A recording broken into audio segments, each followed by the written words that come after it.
กาศผ่านทางสถานีวิทยุเพื่อการศึกษาและพัฒนาอาชีพ Radio Network FM 99.50 เมกะเฮิรตซ์ของวิทยาลัยเทคโนโลยีและการจัดการกฟผ.แม่เมาะแห่งลักษณะหนึ่งทำเป็นวิดีโอเอาไปออกผ่านทาง YouTube ของอาตมาภาพพระสาธิตธีระปัญโยทาง Facebook ของอาตมาภาพพระสาธิตธีระปัญโยแล้วก็เพจ Facebook ของสถาบันธรรมาภิวัตรซึ่ง3ช่องทางสุดท้ายต่างหลังนี้ไม่ว่าจะเป็น Facebook เพจ Facebook รวมจนถึง YouTube ของอาตมาภาพพระสาธิตธีระปัญโยท่านผู้ฟังสามารถไปติดตามรับฟังย้อนหลังตลอดจนถึงคัดลอกลิงก์ก๊อปปี้ลิงก์ส่งหรือว่าแชร์ให้กับญาติธรรมทั้งหลายให้ได้ยินได้ฟังกันได้แถมตัวท่านผู้ฟังวันนี้บะกันในบรรยากาศหนาว แล้วลำปางโดยเฉพาะอำเภอแม่เมาะขณะนี้ก็เย็นหรือว่าหนาวมาตั้งแต่วาแล้วนะซึ่งก็บะปอนักแต่ว่าหมอกปอให้พอดีนะสมกับเป็นฤดูหนาวที่อาจจะต้องเอาผ้ามาตุ้ม ที่จะต้องใส่หมวกนะที่จะต้องหิ่งไฟดังไฟกันใน ห่วงเวลานี้จะมีงานหรือว่าพิธีกรรมสำคัญตามวัฒนธรรมประเพณีที่เฮาทั้งหลายได้สืบทอดมาจากบรรพบุรุษว่าจะเป็นเรื่องของการตาลข้าวจี่ข้าวหลามตาลข้าวใหม่ตาลข้าวเปลือกข้าวสารเพราะว่ามันเสร็จสิ้นฤดูการเก็บเกี่ยวเรียบร้อยแล้วช่วงที่2ก็เป็นเรื่องของการต้านหลัวหิงหนาพระเจ้าช่วงนี้ก็มีประมาณนี้ แล้วรวมไปจนถึงส่งท้ายปีเก่าวิถีไทยต้อนรับปีใหม่วิถีพุทธเรียกว่าสวดมนต์ข้ามปีนี้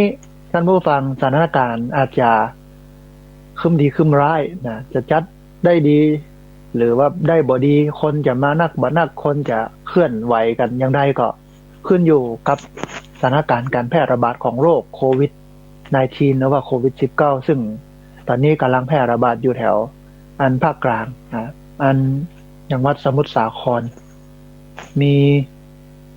การแพร่ระบาดในบริเวณปริมณฑลนั่นก็คือในภูมิภาคนั้นในเขตนั้นแต่ว่าทางเหนือของเฮาท่านผู้ฟังก็ยังบ่วิกฤตแต่ว่าด้วยความที่การสัญจรของคนเนี่ยมันไปมาสะดวกนักขึ้นและศูนย์กลางของการแพร่ระบาดอยู่ที่ประเทศพม่าจริงๆพี่น้องเชียงรายโดยเฉพาะพี่น้องเชียงแสนหรือพี่น้องที่อยู่ใกล้ชายแดนก็น่าเป็นห่วง แต่ด้วยความที่มีมาตรการในการควบคุมที่ดีก็มาทำให้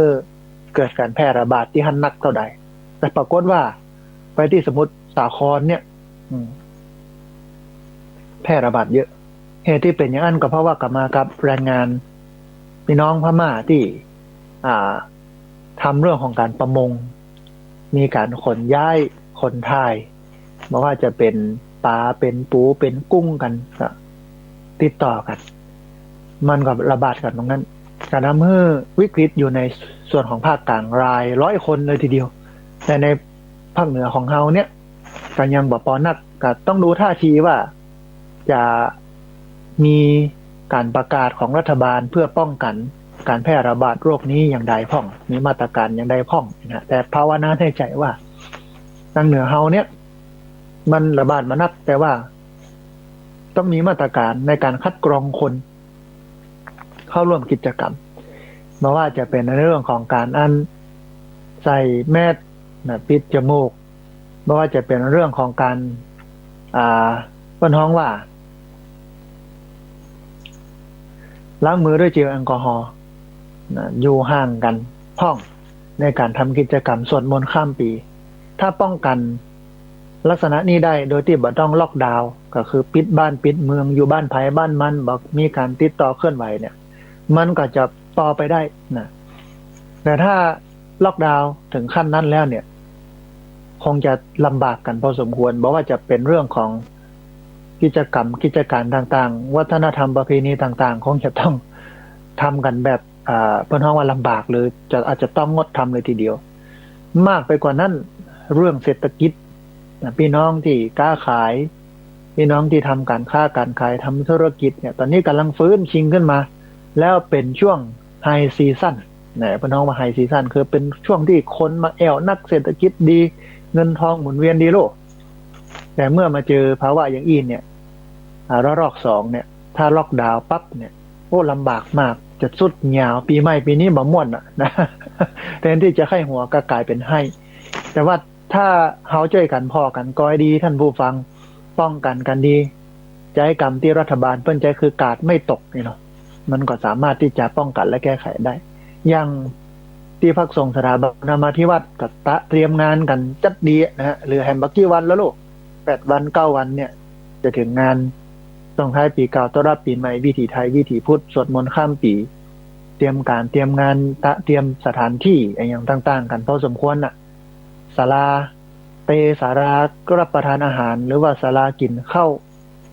หลังเก่า4 หลังทำหลังใหม่4 หลังนะเบื้องต้นจ่ายไปหลังละ80,000 4 หลังก็ตกอยู่300,000 ปลาย320,000ก็เร่งศาลาให้มันแล้วมันเสร็จก่อนงานบอกว่าจะเป็นการมุงบอกว่าจะเป็นการปูพื้นด้วยตัวนอนอิฐบล็อกนะช่วงนี้ญาติโยมก็ทยอยร่วมกินร่วมทานกันมาก็ยังขาดปัจจัยแหมเยอะอยู่แต่ก็พยายามเร่งทำให้มันเสร็จก่อนปีใหม่นะให้คนได้มาใจให้คนได้มาใจสอยแต่บอกว่ามันจะเป็นอย่างไรตั้งหน้าเอาละมันเป็นเรื่องอนาคตท่านผู้ฟังแต่เรื่องปัจจุบันนี้เขาก็สามารถควบคุมมันอย่างได้ก็ควบคุมไปอนาคตมันเป็นเรื่องที่ควบคุมมาได้เพราะมันยังมาบ่ถึงเตื้ออดีตมันก็ผ่านไปแล้วบ่สามารถที่จะย้อนไปแก้ไขไปปรับไปปรุงอะไรอย่างกันได้มันก็จะเป็นลักษณะอย่างอี้นะฮะทีนี้ท่านผู้ฟังอู้ถึง2 กิจกรรม2 พิธีกรรมพิธีการประเพณีวัฒนธรรมสำคัญของเราในฤดูกาลนี้ก็คือการข้าวใหม่ข้าวเปลือกข้าวสารข้าวจี่ข้าวหลามรวมไปจนถึงในเรื่องของงานการตานข้าวใหม่ ตานหลวงหิงหนาพระเจ้าขออภัยท่านผู้ฟังชาวพุทธเราเนี่ยมีศาสนามีวัดมีวาอยู่ในหัวใจพอได้ไอ้หยังที่มันสามารถที่จะมาหล่อเลี้ยงพระศาสนาได้ก็เอามาหล่อเลี้ยงพระศาสนาเช่นข้าวใหม่เนี่ยได้เข้ามาเรียบร้อยแล้วกาอย่างกาก็เอาไปตานให้วัดให้วาให้พระสงฆ์องค์สังฆเจ้าในวัดในวาได้ครบได้ฉันนะหลวงหิงหนาพระเจ้าเพราะยุคก่อนสมัยก่อนเนี่ยมันหนาวที่จริงพระเจ้าที่อยู่ในวิหารเอาห้องพระพุทธรูปว่าพระเจ้า ไม่ใช่พระเจ้าหรือเทพเจ้าในศาสนาอันอื่นไม่ใช่กอดนะพระเจ้าในที่นี้ไม่ใช่กอดไม่ใช่พระเจ้าในศาสนาอื่นพระเจ้าในที่นี้ก็คือพระพุทธรูปในวิหารเขาเนี่ยคนเมืองบอกเก่าห้องพระเจ้าที่จริงพระเจ้าเป็นมะนาวท่านผู้ฟังเมื่อเป็นเล็กเป็นปูนลูกเป็นเล็กเป็นปูนเนี่ยเป็นโลหะเป็นปูนเนี่ยมันมะนาวแต่ที่เป็นอมตะก็คืออยากจะให้ตัวเจ้าพระสงฆ์ได้หลัวนั่นมาหิงหนาวยุคก่อนสมัยก่อนเนี่ยการคลายหนาวของคนเนี่ยก็คลายด้วยการหิงไฟคลายด้วยการห่มผ้านะยิ่งยุคก่อนสมัยก่อนเนี่ยผ้ามันหายากจะเย็บจะย้อมจะตอจะต้องไปปลูกฝ้ายแล้วฟ้าฝ้ายแล้วสมัยก่อนนะสเปดหลายอย่างกว่าจะได้มาทีนี้คนบ่เก่าเพิ่นก็เลยกึดเติงตัวเจ้าพระสงฆ์ว่าโอ้มาถึงบ่กองถึงหน้าหนาวมาเนี่ยตัวเจ้าพระสงฆ์เพิ่นก็บ่สามารถที่จะไปเสาะหลัวหาปืนมาได้ก็เอาไปตานตัวเจ้าได้คลายหนาวตานข้าวจี่ตานข้าวหลามมันยังกันไปอย่างเงี้ยนั่นแสดงว่าวัฒนธรรมประเพณีเหล่านี้เนี่ยสร้างขึ้นมาทำขึ้นมาเพื่อค้ำจูอุปถัมภ์บำรุงพระพุทธศาสนาคนโบราณเปิ้นก็มีศาสนาอยู่ในหัวใจเนี่ยอันอย่างก็กึดถึงวัดวากึดถึงพระศาสนากึดถึงพระสงฆ์องค์สังฆเจ้าเฮียก่อนเดี๋ยวนี้ตัวเจ้าเป็นคนสุดท้าย ที่คนจะกึดเติงหายามดีเธอหายหน้าให้หรอ เข้าโคม่ามหาชั้นนะบางคนเป็นอย่างนั้นนะเวลาสุขสบายนี่ลืมตัวเจ้าประสงค์ไปเหียจ้อยแต่บอกกองตุกขึ้นมาเนี่ยตัวลุงมัดมือให้กำตัวลุงหดน้ำมนต์ให้กำตัวลุงตาลขันเข้านะอุทิศให้ครับเจ้ากรรมนายเวรนี่หรอสุดท้ายก็แบบป้นตัวลุงนะแต่ว่าเวลามีความสุขความสบายเนี่ยตัวลุงนั่นบ่อยู่ในสายตา แต่บอกกองตุกมาเนี่ยตัวลุงเป็นคนแรกที่จะต้องไปเปิ่งแต่คนสมัยตะก่อนเนี่ยสุกก็ดีตุกก็ดี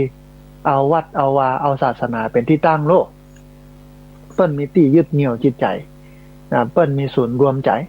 แต่ว่าเดี๋ยวนี้เฮาบ่เอาอย่างที่ว่านะ สังคมมันก็เลยเป็นปัญหาอันนี้เกริ่นให้ท่านผู้ฟังทั้งหลายได้ฟังกันในช่วงแรกของรายการวันนี้เวลาอาจจะพิเศษนิดหนึ่งช่วงแรกนี้จะยาวไปจนถึง6 โมงจะพักประมาณ6 โมงจนถึง6:15ท่านผู้ฟังในช่วงที่2ของรายการเนี่ยจะเวลาจะสั้นนะช่วงแรกเวลาจะยาวท่านอาจารย์พระครูอภิวัฒนวิกรมท่านได้สลับเวลาอาจจะเป็นเฉพาะวันนี้นะหรือวันต่อไปเดี๋ยวดูกันแถมกำหนึ่งนะปกติแล้วเนี่ยรายการธรรมาภิวัตน์นั้นมีทุกวันอังคารใน2ช่วงเวลา4:00จนถึง5:00ช่วงหนึ่งแล้วก็5:00ไปจนถึง7:00ไม่เจ้าช่วงหนึ่งแต่วันนี้ปิ้นนะเอาตั้งหลังมาตั้งหน้าเอาตั้งหน้าไปตั้งหลังเอาช่วงเวลาที่2มาไว้ช่วงแรกเอาช่วงเวลาแรกไปไว้ช่วงที่2นะเพราะฉะนั้นในช่วงแรกนี้เราจะอยู่กันไปจนถึง6:00ไม่เจ้าท่านผู้ฟังนะช่วงที่2ก็คือ6:00ไปจนถึง7:00ในช่วงเวลานี้ท่านผู้ฟังเป็นช่วงเวลาของการแพร่ระบาดของโรคโควิด -19 หรือว่าโควิด -19 ซึ่งอากาศอย่างเงี้ยนะอากาศอย่างเงี้ยมันเหมาะมากกับการแพร่ระบาดของโรคหมู่นี้เพราะมันมากับหวัดมากับไอโรคแล้วช่วงนี้หน้านี้เนี่ยมันเป็นช่วงหน้าหนาวคนเป็นหวัดเป็นไอเป็นไข้กันนักขึ้นนะเพราะฉะนั้นการรักษาสุขภาพการป้องกันเนี่ยมันดีเป็นล้านเต้ากว่าการแก้ไขนะหมอเพิ่นใจก็มาสร้างนำซ่อมซึ่งวันนี้เฮามัวไปก็ซ่อมบ่ค่อยได้สร้างก็คือซ่อมสุขภาพบ่ค่อยได้สร้างสุขภาพเพราะนั้นเนี่ย ต้องสร้างสุขภาพคือทำร่างกายให้แข็งแรงเริ่มตั้งแต่การกิน เริ่มตั้งแต่การพักผ่อนแล้วก็หลายๆเรื่องอันนี้อู้ให้โยมฟังแต่ว่าตัวเก่าเนี่ยก็ดูแลเชียงตี้แต่ปัญหาก็คือว่ามันบ่ค่อยสบายเป็นทุนเดิมอยู่แล้วเป็นโรคภูมิแพ้แล้วแต่ว่านี้ท่านผู้ฟังวันค่ำไปอบรมละอ่อนเป็นละอ่อนนักเรียนน้อยๆชั้นป .4 ป .5 ป .6 3 ชั้นอยู่กันละอ่อนปดต้องใช้พลังสูงเพราะว่าจะไปนั่งบรรยายอยู่ท่านบ่ได้ละอ่อนมันก็ยินก็ต้วงก็ต้องมีเทคนิคในการจูงใจให้เปิ้นได้ฟังเขามีการให้เปิ้นได้ปรบมือให้การให้เปิ้นได้ลุกได้นั่งได้กระโดดโลดเต้นกันพอเขาก็อิดไปโดย เขาก็อิดไปโดยปิกมากลับมาเนาะก็บรรยายในห้องแอร์แล้วก็สลับกันกับบรรยากาศบึดฮ้อนบึดหนาวออกมาตั้งนอกห้องอย่างห้องนี้เนาะก็เลยเป็นไข้ท่านผู้ฟังตะคืนอาพาธป่วยไข้ก็ฉันยาไปแต่ที่จริงวันนี้จะของดรายการแต่ว่าด้วยความที่คิดว่าญาติโยมคงรอฟังกันนักกันหลายแล้วก็ติดหนึ่งคำปะกันเตือนหนึ่งเดือนละ4 เตือบได้เนี่ยก็เลยฉันยาพลาแก้ไขแล้วก็จับวัดตื่นขึ้นมาก็สีดีขึ้นน้อยแต่ว่าเสียงอาจจะมีปัญหานิดนึงระหว่างที่จัดไปนั้นท่านผู้ฟังถ้ามีเรื่องของการไอมีเรื่องของการกระแอมรวมไปจนถึงมีเรื่องของการเอาน้ำมาจิบเนี่ย น้ำอุ่นมาจิบเนี่ยนะท่านผู้ฟังอย่าฟังไปรำคาญคำเตือเนาะ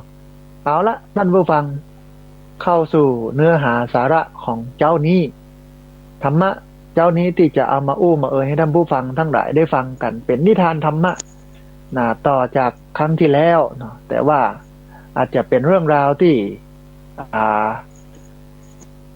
ท้ายๆแล้วก่อนที่จะเข้าสู่ฤดูกาลของพระเจ้า10 ชาติหรือว่าพระพุทธเจ้า10 ชาติหลังจากนี้ไปแต่ว่าวันนี้เนี่ย เอานิทานชาดกเรื่องสำคัญนะมาอู้ให้ท่านผู้ฟังทั้งหลายได้ฟังกันเป็นเรื่องของให้ทุกข์แก่ท่านทุกข์นั้นถึงตัวนะให้ทุกข์แก่ท่านทุกข์นั้นถึงตัวมันเป็นเรื่องของนะลูกไปกับแม่ผัว อันกู้เนี้ยท่านผู้ฟังมันเป็นตำนานถ้าได้จับเหมาะเจาะดีก็ดีไปแต่ส่วนใหญ่เนี่ยมันจับบ่เหมาะเจาะบ่ดีอ่ะนะแม่ผัวกับลูกไปเนี่ยมันจังไปกันคนละตางไปกันคนละลายไปกันคนละเจิงครอบครัวส่วนใหญ่มีปัญหาก็เป็นปัญหาเรื่องนี้ เหมือนกับในนิทานเรื่องนี้เหมือนกันในนิทานเรื่องนี้นะเปิ้นเล่าผู้เอ่ยหรือว่าเกริ่นขึ้นเป็นเบื้องต้นว่ามันมีเรื่องเล่าต่อกันมาว่าที่หมู่บ้านแห่งหนึ่งมีครอบครัวของหญิงวัยกลางคนประมาณสัก50ปลายๆจะ60เนี่ยใกล้เข้าสู่วัยชราซึ่งอยู่กับลูกบ่าว2 คนนะ2 คนนี้ท่านผู้ฟังแม่กับลูกนะก็ต่างกระช่วยกันแสวงหากินเพราะว่าครอบครัวนี้นั้นได้สูญเสียผู้นำของครอบครัวไปก็คือป่อได้ตายไปตั้งแต่ลูกบ่าวอยู่ในวัยเด็กเนี่ยแม่ก็เลี้ยงดูมาโดยตลอดเพราะว่าป่อได้เสียชีวิตไปทีนี้ท่านผู้ฟัง2 แม่ลูกนี้ก็อยู่ด้วยกันอย่างมีความสุขมีความฮักมีความเอื้ออาทรต่อกันเมื่ออันลูกบ่าวใหญ่ขึ้นถึงวัยเบญจเพสเบญจเพสนี่ก็คืออายุ25เป็นหนุ่มเต็มตัวแม่ก็ต้องการจะหันลูกคนเดียวเนี่ยมีครอบมีครัวเป็นฝั่งเป็นฝามันก็เป็นความสุขของพ่อของแม่นะท่านผู้ฟังเนาะเมื่อลูกมีครอบครัวแล้วเป็นฝั่งเป็นฝาแล้วพ่อแม่ก็สบายใจเหมือนกับปิดจ็อบนะปิดภาระการเลี้ยงดูส่งเปิ้นได้ถึงที่สุดของเปิ้นแล้วอย่างนี้นะเป็นฝั่งเป็นฝาแล้วก็สบายใจอย่างนี้นะทีนี้ท่านผู้ฟังมีอยู่แลนหนึ่งหลังจากที่แม่ลูกกู้นี้กินข้าวแรงแล้ววันนั้นก็จอผักกาดนะใส่อันมะขามส้มเห็นน้อยหนึ่งนะจีพริกครับเห็นน้อยหนึ่ง กินด้วยกันใส่กระดูกหมูเนี้ยนะก็กินข้าวเสร็จแล้วอย่างเสร็จแล้วก็อันแม่ก็เอ่ยกับลูกบ่าวว่าลูกเอ๋ยมาถึงวันนี้แม่ก็แก่นักแก่แล้วนะก่อนตายก็อยากจะหันลูกมีครอบมีครัวอยากจะอุ้มหลานเฮียก่อนที่จะตายถ้าบางอันนี้ก็นอนตายตาบารับนะลูกเด้อนะแม่ก็ว่าอย่างนั้นทีนี้เมื่อลูกบ่าวได้ยินแม่ว่าอย่างนั้นลูกบ่าวก็บอกว่าแม่ครับผมยังอยากอยู่กับแม่อย่างอี้นะยังไม่อยากมีภาระเพราะบอกว่าคนที่จะมาเป็นลูกไปของแม่เนี่ยมันจะฮักแล้วก็ดูแลแม่ดีเหมือนผมก็บอกเนาะอันถ้าอย่างนั้นเนี่ยแม่เอาไว้ก่อนนะแม่เนาะบ่ต้องแต่งต้องหยังเตื้อบ่ต้องเสาะต้องหาเตื้อนะแม่ก็ยังอยู่กับผมไปแหมเมินลูกบ่าวก็อู้กับแม่ลูกบ่าวก็บ่อยากให้แต่งนะแม่ก็อยากให้ลูกบ่าวแต่งงานอยากได้ลูกไปแล้วก็อยากได้หลานส่วนลูกบ่าวก็บอกว่าอันบ่อยากให้มีเท่านะบอกว่าคนที่จะมาเป็นลูกไปเนี่ยมันจะดีบ่ดีอย่างใดอย่ามาพ่อมากอยแม่อย่ามาเคี้ยวแม่ก็บอกแต่ผมก็ดูแลแม่ไปอีกก็ดีแล้วเนาะทีนี้ท่านผู้ฟังเมินไปก็แม่บ่ยั้งเรื่องนี้ แม่ก็อู้เรื่องนี้กับลูกบ่าวหลายครั้งหลายคราจนในที่สุดนะคนเป็นลูกก็อดบ่ได้นะก็รับกรรมนะตกปากรับกรรมแม่เพราะว่าหันใจแม่แต่ก็อันหนึ่งก็คือใบใจแต้ๆนะก็บ่อยากให้มีแต่ด้วยความที่แม่ขอร้องนี่เนาะก็เอาละตกลงเป็นอย่างนั้นก็ได้ เอาก็เอาแม่แต่ทีนี้ก็คือแม่เนี่ยเลือกลูกไปคือกำหนึ่งลูกบ่าวมันก็ว่าอย่างนั้นแม่ก็ดีอกดีใจเมื่ออันได้ยินว่าหันว่าลูกบ่าวนี้ยินยอมพร้อมใจก็พิจารณาไปเสาะหาหญิงสาวในหมู่บ้านของตัวเก่าแล้วก็หมู่บ้านใกล้เคียงเบิ้นนานตานเป้านะท่านผู้ฟังไปเสาะไปหาอันลูกไปเนี่ยสมัยตะก่อนนั้นเป็นอย่างอี้ลูกแม่เป็นคนเสาะคนหาเนาะวันเดียวนี้ลูกมันหามาเพื่อพร้อมหมดไปเสาะไปหาได้สักเมินนานพอสมควรในที่สุดก็ไปปะไม่ยิงคนหนึ่งถูกอกถูกใจแม่ดีมีมารยาทเพียบพร้อมเหมาะเป็นลูกไปของตัวเก่าเขาถ่ายไม่ยิงคนนี้เขาถ่ายทีนี้ท่านผู้ฟังเมื่อแม่ แล้วก็ลูกชายผู้เป็นเจ้าบ่าวเห็นพ้องต้องกันแล้ว ก็ได้กำหนดวันแต่งงานนะจัดงานแต่งงานขึ้นเรียบร้อยมัดตีนมัดมือแต่งงานเรียบร้อย ทั้งสองก็ครองคู่กันมาเป็นระยะเวลาหลายปี จนมีลูกด้วยกัน2 คนคนเก้าเป็นป้าจายคนน้องเป็นแม่หญิงส่วนคนเป็นแม่ก็แก่ชรานักขึ้นจะลุกจะเดินจะนั่งจะเหินก็ลำบากเหมือนที่เพิ่นว่านะจะลุกก็โอยจะนั่งก็โอยมันดอกไม่โรยไม่มีเกสรเนี่ยอยู่มาได้ก็เมาหัวเสาะหายาดมยาลมยามองทึดๆแถมปอท่านผู้ฟังสติสตังก็หลงลืมพ่องในบางเตือบางข่าวตามภาษาคนเฒ่าคนแก่เนาะจะให้เพิ่นมาเมินแล้วหลาย10 ปีแล้วนะตอนนั้นอัน60บัดเดี๋ยวนี้ก็จะ70แล้วกันเนี่ยนะอายุเกือบ70แล้วส่วนลูกไปท่านผู้ฟังอันแม่ตั้งใจไว้ว่าอยากให้เอามาเป็นที่พึ่งที่อิง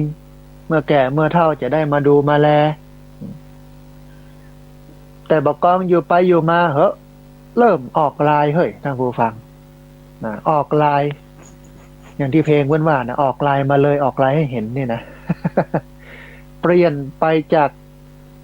แรกนักหนาป้าป้างพอสมควรบอกค่อยดูค่อยแลบอกค่อยใส่ใจเหมือนเดิมแล้วแต่ปอท่านผู้ฟังฝ่ายอันคนแม่เนี่ยเนี่ยยังมาถูกอกถูกใจเป็นงกเงินตามภาษาคนเฒ่าคนแก่เป็นลมลืมก็โดนด่าโดนว่าโดนสาปโดนแช่งสุดท้ายลูกไปก็เบื่อก้ายที่จะต้องมาดูแลใส่ใจคนเฒ่าคนแก่เนี่ยเฒ่าเนี่ยยุ่งขนาด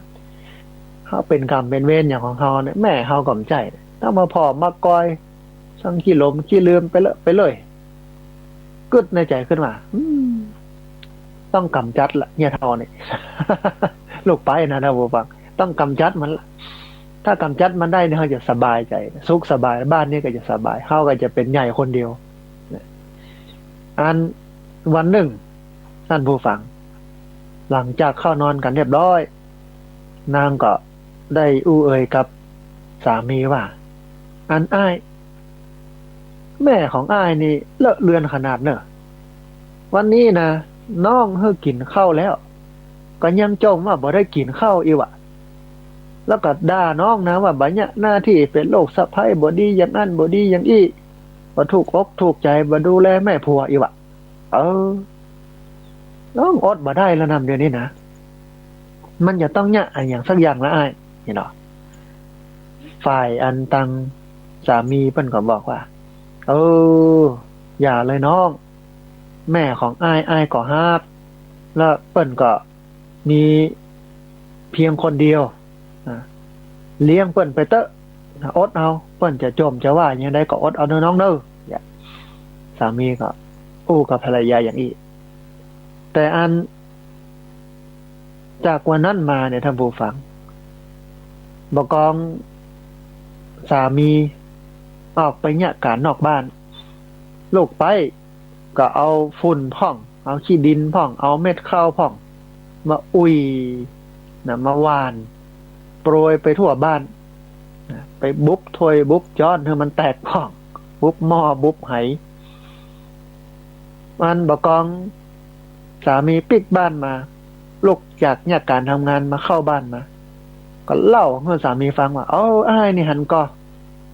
แม่ของอ้ายปอดโตเนี่ยถ้วยแตกพ่องวะเนี่ยเข้าเพอเพลินเบิดเบอะเต็มขวางบ้านนี่น้องนี่นะมาตั้งแต่แป้แต่กวาดแต่เพี้ยวเดียวเนี่ยเห็นไหมทีนี้เมื่อเหตุการณ์เป็นอย่างนี้เนี่ยฝั่งสามีก็เริ่มเอียงเอียงไปตามภรรยาเริ่มตำหนิติติงต่อว่าแม่ของตัวเก่าอันจนยายเท่าท่านผู้ฟังหมดอะไรในชีวิตนอนให้อยู่หันน้อยอกมองใจตัวเก่าว่าเฮามีลูกเบาก็หวังจะได้เปิ่งปลาอาศัยหาลูกไปมาฮื้อก็หวังว่าจะได้เปิ่งได้ปิงแต่มาวันนี้ตึงกู้ตึงลูกเฮาตึงลูกไปถ้าลูกไปนี่ก็ยังแควนมันก็ยังบ่ค่อยชอบเฮานะมันเป็นคนอื่นมันเป็นคนนอกแต่นี่ลูกเฮาอ่ะนะมาด่ามาว่าเฮาบ่เข้าใจเฮาเนี่ยตึงไม่ใครเข้าใจเฮากันแล้วได้ตามภาษาคนเฒ่าน้อยอกมองใจโอ้คนเฒ่านี่มันได้นะท่านผู้ฟังเนาะเป็นคนที่มันท้องว่า3 วันเพื่อไปเอาหาคนเฒ่า9 วันเพื่อไปเอาหาคนหนุ่มนะเนี่ยอย่างนั้นก็เพราะเปิ้นง่อมเปิ้นคิดมากไปเองอย่างเงี้ยก็เป็นที่น่าเอ็นดูแต่ก่อนจะเฒ่านะสมัยเปิ้นหนุ่มอ่ะโอ้เปิ้นเนี่ยอย่างนักโลเปิ้นมีประโยชน์มีคุณูปการเยอะแต่บอกกองเฒ่ามาแล้วเนี่ยอย่างก็บอกค่อยได้แล้วเนี่ยก็ไม่ได้รับการใส่ใจแต่แท้ที่จริงแล้วเนี่ยต้องควรใส่ใจเพราะว่าเป็นปูชนียบุคคลนะเป็นเฒ่าเป็นแก่ทีนี้อันกลับมาถึงเรื่องของอันแม่ผัวกับลูกไปนี่ท่านผู้ฟังแมลงวันหนึ่งนะฝ่ายลูกไปนี่ก็หันว่าสามีของเขานี่เริ่มคอยตามตัวเก่าพ้องละแต่ก่อนนี่บัดตำนี้ติติงบอกเขาได้ว่าแม่เลยบัดเดี๋ยวนี้เอาละช่วยเขาช่วยเขาว่าช่วยเขาด่าแล้วบ่จะเลยเอ่ยกับสามีว่าอ้ายแม่ของอ้ายดูท่าว่าจะอยู่แหมเมินแน่ๆนะตายยากแน่นอนหนังเหนียว นะนั้นแต่เฮาเนี่ยจะอดพอกอยเปิ้นไปได้แค่ไหนโดยเฉพาะเจ้าเนี่ยตึงวันนี่อย่าเป็นประสาทอยู่แล้วเนี่ยเดี๋ยวนี้อันเขาฆ่าเหี่ยบอกไอ้ฆ่าเหี่ยบอกเขาอย่าได้มดภาระไปเลยมันต้องได้พอได้กอยมันต้องได้มาเป็นตุกเนียงตัดปัญหาไปเลยฆ่าขว้างเหี่ยบอกนี่นะฟังสามีได้ยินดังนั้นก็กึดหนักขึ้นมาท่านผู้ฟังความรู้สึกผิดชอบชั่วดีก็ยังมีอยู่พ่องแอมปอกับทั้งเกณฑ์กลัวอาญาแผ่นดินหรอเป็นเรื่องของการผิดกฎหมายเพราะฆ่าแม่เป็นกรรมนักบอกว่าจะเป็นทางโลกบอกว่าจะเป็นทางธรรมก็เลยกับภรรยาตัวเก่าว่าน้องเรื่องนี้มันเป็นเรื่องใหญ่เนอะการฆ่าคนเนี่ยมันเป็นการกระทำที่มันมีโทษนักเนี่ยทำปอฆ่าพ่อฆ่าแม่เนี่ยมันบาปนะ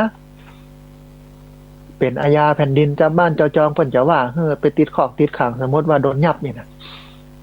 ภรรยาก็บอกว่าเฮาก็เนี่ยมันแนบเนียนกับอ้ายอย่าไปฮื้อเพิ่นโหหยังอ่ะนี่นะสามีก็บอกว่าถึงแม้อย่างนั้นก็ตามแต่เอาไว้ก่อนเถอะเนาะเฮาก็มากึดกันแฮมใหม่มันน่าจะมีวิธีการที่มันดีกว่านี้เนาะก็กันไปกันแล้วกันไปแต่ภรรยาเนี่ยบ่แล้วโลกท่านผู้ฟังโลกไปนะเก็บไว้ในใจมันมึกไว้อยู่หั่น นั่นก็บอกว่าเอาละเมื่อเป็นอย่างนี้มันต้องมีแผนสักหน่อยหนึ่งก็เลยขึ้นกับอันฝั่งสามีว่าถ้าอ้ายบ่ฆ่าแม่ของอ้ายน้องก็ขออนุญาตเอาแม่ของน้องมาอยู่ด้วยเนอะเอาแม่ของน้องมาอยู่ด้วยเสร็จแล้วก็ลูกไปก็เอาแม่ของตัวเก่ามาอยู่ตัวในบ้านท่าน จากนั้นท่านผู้ฟังครอบครัวนี้ก็มีแม่หญิงเพิ่มขึ้นมาแถม2 คนซึ่งเป็นแม่หญิงแก่ แต่ความคิดเดิมของลูกไปที่จะกำจัดแม่ผัวนั่นก็ยังมีอยู่นะเมื่อมีอะไรอย่างเกิดขึ้นในบ้านลูกไปก็โยนความผิดให้กับแม่ผัวส่วนแม่ของตัวเก่านั่นนางก็ดูแลใส่ใจอย่างดีบ่เคยตำหนิติติงอย่างสักอย่างแม่ผัวเนี่ยได้กินพ่องบ่ได้กินพ่องเวลามีอย่างเกิดขึ้นมาบ่ดีบ่ให้ก็โยนไปให้แม่ผัวหมดกูอย่างทีนี้การเวลาผ่านไปวันท่านผู้ฟังวันหนึ่งตังสามีกลับมาจากเนี่ยการทำงานจะหันลูกสาวคนเล็กหัวแตกหัวแตนเป็นอย่างไรเนี่ยลูกสาวเขาอย่างมาหัวแตกหัวแตนกลับไปถามภรรยาว่าลูกไปโดนอะไรอย่างมาหัวถึงได้แตกอย่างนั้นเนี่ยฝ่ายภรรยาก็หันว่ามันเป็นโอกาสดีที่จะได้ใส่ร้ายแม่ผัวแห่งครั้งหนึ่งทั้งที่ลูกสาวเนี่ยต้าวลูกนะเอาหัวไปจนใส่คมบ้านท่านนะแทนที่จะบอกว่าลูกสาวต้าวเอาหัวไปจนใส่ไม้คมบ้านท่านนี่เนาะก็ว่าอย่างไรกลับกลายเป็นว่าก็แม่อ้ายนะกะยังมีภัยท่านเอาไม้ไปบุบหัวลานเทียงกันทั้งโลกเชี่ยวกันท่านนั้นฝ่ายสามีได้ยินได้ฟังนั่นก็เกิดกึดขึ้นมาว่าโอ้แม่เฮามาเนี่ยอย่างนั้นบ่ท่าละเนี่ยฝ่ายภรรยาก็ได้โอกาสดีก็บอกน้องบอกอ้ายแล้วเมื่อจัดการเฮียอยู่ไปเมื่อนี่ซะอันแห่งเป็นเนี่ยเท่าสารพัดพิษเลยต้องบุ๊บเผลลูกบุ๊บเผลหลานมันเดี๋ยวล่าทำล่าไม่ฆ่าเขาขว้างพวกเนี่ยนะยุแยงแต่แค้นรั่วไปอันสามีก็อู้กับภรรยาว่าน้องการฆ่าคนเนี่ยนะมันจะไปยะสมสี่สมห้ามาได้เนอะต้องแนบเนียนต้องวางแผนรัดกุมเนี่ยนะมันได้นะอันนี้ท่านผู้ฟังความกลัวเรื่องบาปเรื่องกรรมหมดไปแล้วในฝ่ายของสามีนะถ้าจะโคตรตัวนี่แม่มาทำร้ายลูกสาวทั้งนี่มาได้เป็นความจริงนะฟังกรรมยุแยงตะแคงลวกภรรยา ฟังลูกไปก็บอกว่ามาต้องห่วงอ้ายน้องมีแผนอยู่แล้วถ้าอ้ายหันตัวแล้วก็อนุญาตอันน้องจะบอกแผนให้อ้ายเห็นหรอทางฝั่งสามีก็บอกว่าน้องมีแผนอะไรยังมีแผนยังไงไหนลองเล่าให้อ้ายฟังเหรอสามีก็ถามไปภรรยาก็บอกว่าที่อันห้วยหลังบ้านเฮานี่นะอ้ายหันก่อนจำได้ก็ว่ามันมีจระเข้อยู่หันทีนี้เวลาเมื่อคืนเนี่ยคนรับคนนอนหมดแล้วเฮาก็เข้าไปยับเนี่ยเท่านั้น มัดไว้มัดปากมันโดยมือมันห้องมัดตีนมัดมือมัดยังแล้วก็อุ้มมันออกมาจ้องลงไปในน้ำหลังจากนั้นก็เป็นหน้าที่ของจระเข้โลกจะจัดการหลักฐานนะเฮาก็อัน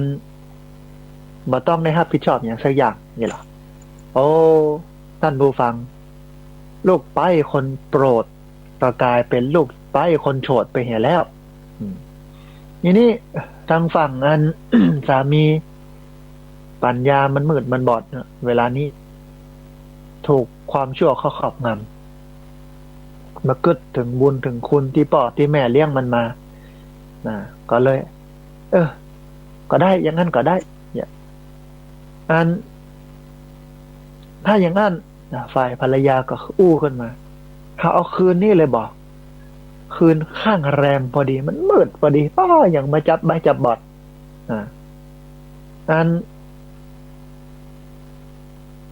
แล้วแม่ของน้องเหรออยู่ไหนต่างฝั่งสามีก็ถามภรรยาก็บอกว่า นอนด้วยกันนะแต่อยู่คนละเตียง อยู่ในห้องเดียวกันนะแต่อยู่คนละเตียง ถ้าอย่างนั้นน้องไปดูดี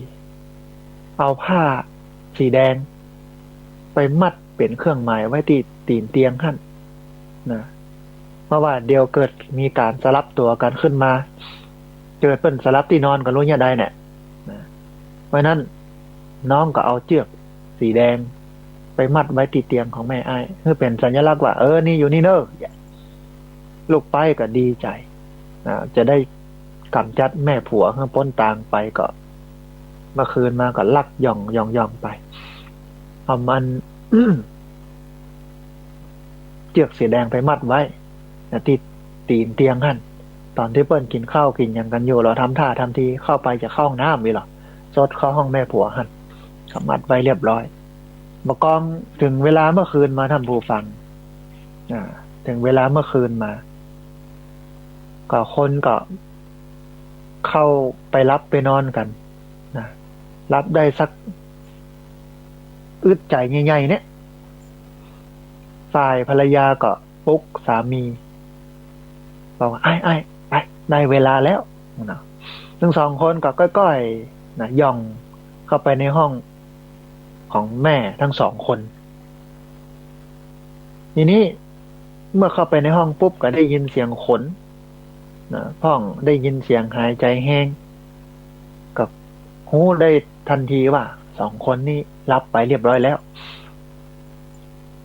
สามีก็ถามว่าน้องเตียงไหน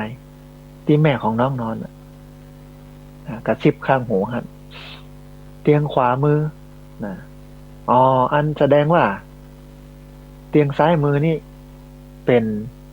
เตียงแม่ของอ้ายมันก่อนแม่นนี่เนาะสองคนนี้ก็ย่องเข้าไปช่วยกันเอามือปิดปากเอาผ้ามัดปากมัดตีนมัดมือแล้วก็ปากันยกคนเฒ่าไปคนเฒ่าซ้ำตัวน้อยท่านผู้ฟังยกเสร็จแล้วก็ไปตีห้วยหลังบ้านน้ำก็มานักจระเข้ก็อยู่หั่นหลายตัวเมื่อไปถึงห้วยเรียบร้อยก็เอาหญิงชราจ้องลงไปในน้ำนะพอจ้องลงไปในน้ำปั๊บจระเข้ก็หันก็ปุ้งเข้าใส่ครบเป็นตีนเป็นตอนมาบลื่นหมดลึงลูกไปดีใจนอนรับสบายคืนนี้มีความสุขขนาด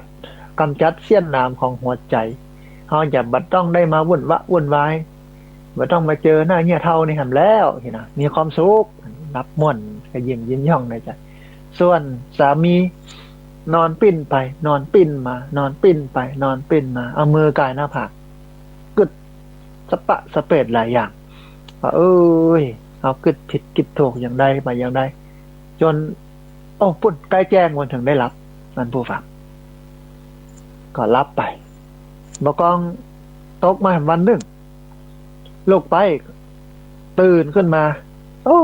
วันนี้เป็นวันอย่างมามีความสุขแต่ความสุขว่าห้องเพลงไปตัวละลุกขึ้นมาก็ห้องเพลงพับผ้าห่มสลีตีนอนเดินออกไปยืดเส้นยืดสายที่หน้าบ้านหั่นล่ะก็ไปยืนที่ระเบียงหั่นเสร็จแล้วก็มองลงไปนอกบ้านสายตาจับจ้องไปที่อันคนเฒ่าคนหนึ่งในบ้านหั่นกำลังอุ่ยข้าวสารให้ไก่อยู่กุ๊กมาเห็นหรอพ่อไปพ่อมาเต้งตาพ่อไปพ่อมาตายละอันนั้นมันไม่ใช่แม่เฮาเนี่ยมันเป็นย่าเท่าเนี่ยมันเป็นย่าเท่าให้ไปได้ยังไงเนี่ยแล้วแม่เฮาเราเป็นยัยอยู่ไหนเนี่ยล่นไปท่านผู้ฟังล่นไปพอในห้องบาหันสักครับนานแม่ตัวเก่าหันกันย่าเท่าอยู่หันก็คือแม่ผัวตกอกตกใจคนคิงลูกท่านผู้ฟังแต่คืนนี้เอาแม่เอาไปจมลงน้ำกันเนี่ยมาเจ้แม่ผัวสักกรรมดูนี่พิษตัวดูนี่นะเสียอกเสียใจกลับไป โล่นไปหาอันสามีนะอูบอกเอิญสามีว่าอ้ายนะแม่ตายแล้วอ้ายแม่ตายแล้วตั้งฝั่งอันสามีมันก็บอกว่าหูแล้วจะห้องให้จะให้ไปอย่างนี้นะแล้วสมัยเปิ้นโยนี่โคตรเปิ้นอยากจังเปิ้นอยากไอ้เปิ้นตายไปทำมาให้อย่างนี้ทางฝั่งภรรยาก็บอกว่ามันบาดใจอย่างอ้ายที่เขายับเอาไปจ้องลงน้ำแต่คืนนั่นมันบาดใจแม่อ้ายนะแต่มันแม่ของเจ้ามันแม่ของเจ้านะเนาะให้ไปนะสามีก็ตึงกึ่งดีใจตึงกึ่งอัศจรรย์ใจตึงกึ่งคือมันบอกว่าถูกอะนะก็ยังดีแม่เอายังอยู่เลยเนาะนี่ถ้าบูฟังนะมันเปลี่ยนแถมอย่างนึงปรากฏว่าเหตุการณ์มันเกิดขึ้นแต่คืนสองคนเท่านั้นเปิ้นสลับเตียงกับนอนหรอเปิ้นสลับเตียงกับนอนที่อันลูกไปมันเอาผ้าแดงไปมัดน่ะถูกเตียงแล้วแต่มันด้วยบุญของอันแม่ผัวนี่เนาะมันยังมีอยู่น่ะมาถึงขาดเตื่อเปิ้นเนี่ยกันนิท่าได้หมู่คนเท่าสลับเตียงนอนกันเมื่อสลับเตียงนอนกันปุ๊บคนที่อันสามีภรรยากูนี่ยกไปจ้องลงน้ำนั่นไม่ใช่แม่ของสามีสักคำแต่เป็นแม่ของลูกไปนะก็รอดไปคราวหนึ่งนะลูกไปนั่นก็อันมัมมึกไว้ในใจแล้วเก็บความโกรธนี้ไว้ในใจแถมหาโอกาสจะฆ่าแม่ผัวอีกๆนะอันกึดในใจเสมอว่านี่ถ้าปัจจัยแม่ผัวไปเปลี่ยนสลับที่นอนกับแม่ของเขาในคืนวันนั้นนะแม่เขาคงได้มาอยู่กับเขาแล้วคงมาฮับเคาะแตนเนี่ยเท่านี่แหละเนี่ยเท่านี่มันแสบขนาดนะนางเหนียวเฮ้ยนะเวลาผ่านไปหลายวันหรือเมื่อนนานไปตั้งฝั่งลูกไปกับโอกับสามีว่า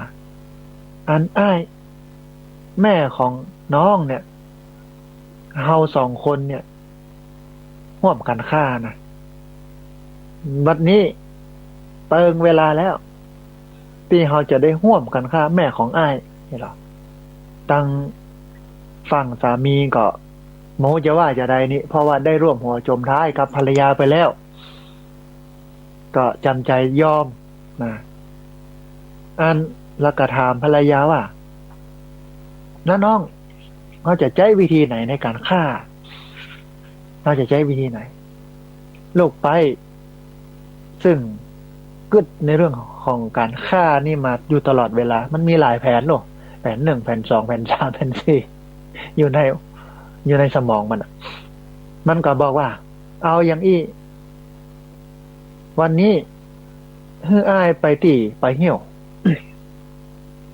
ในหมู่บ้านเสร็จแล้วอ้ายก็เอาหลัวมากองไว้เนี่ยเป็นกองปอนเติงเวลากินข้าวอ้ายก็เอายานอนหลับให้แม่อ้ายกินนะเปิ้นก็จะได้รับเร็วขึ้นหลังจากนั้นเขาก็จ้อยกันหาม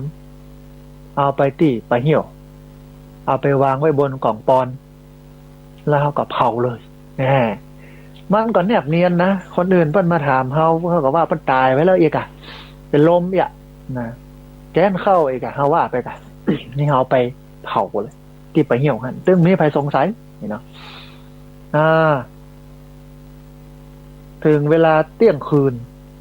ของวันเพ็ญขึ้น15 ค่ำโอ้พระจันทร์ส่องสว่างกระจ่างแจ้งไปทั่วบริเวณบ้านและบริเวณป่าช้า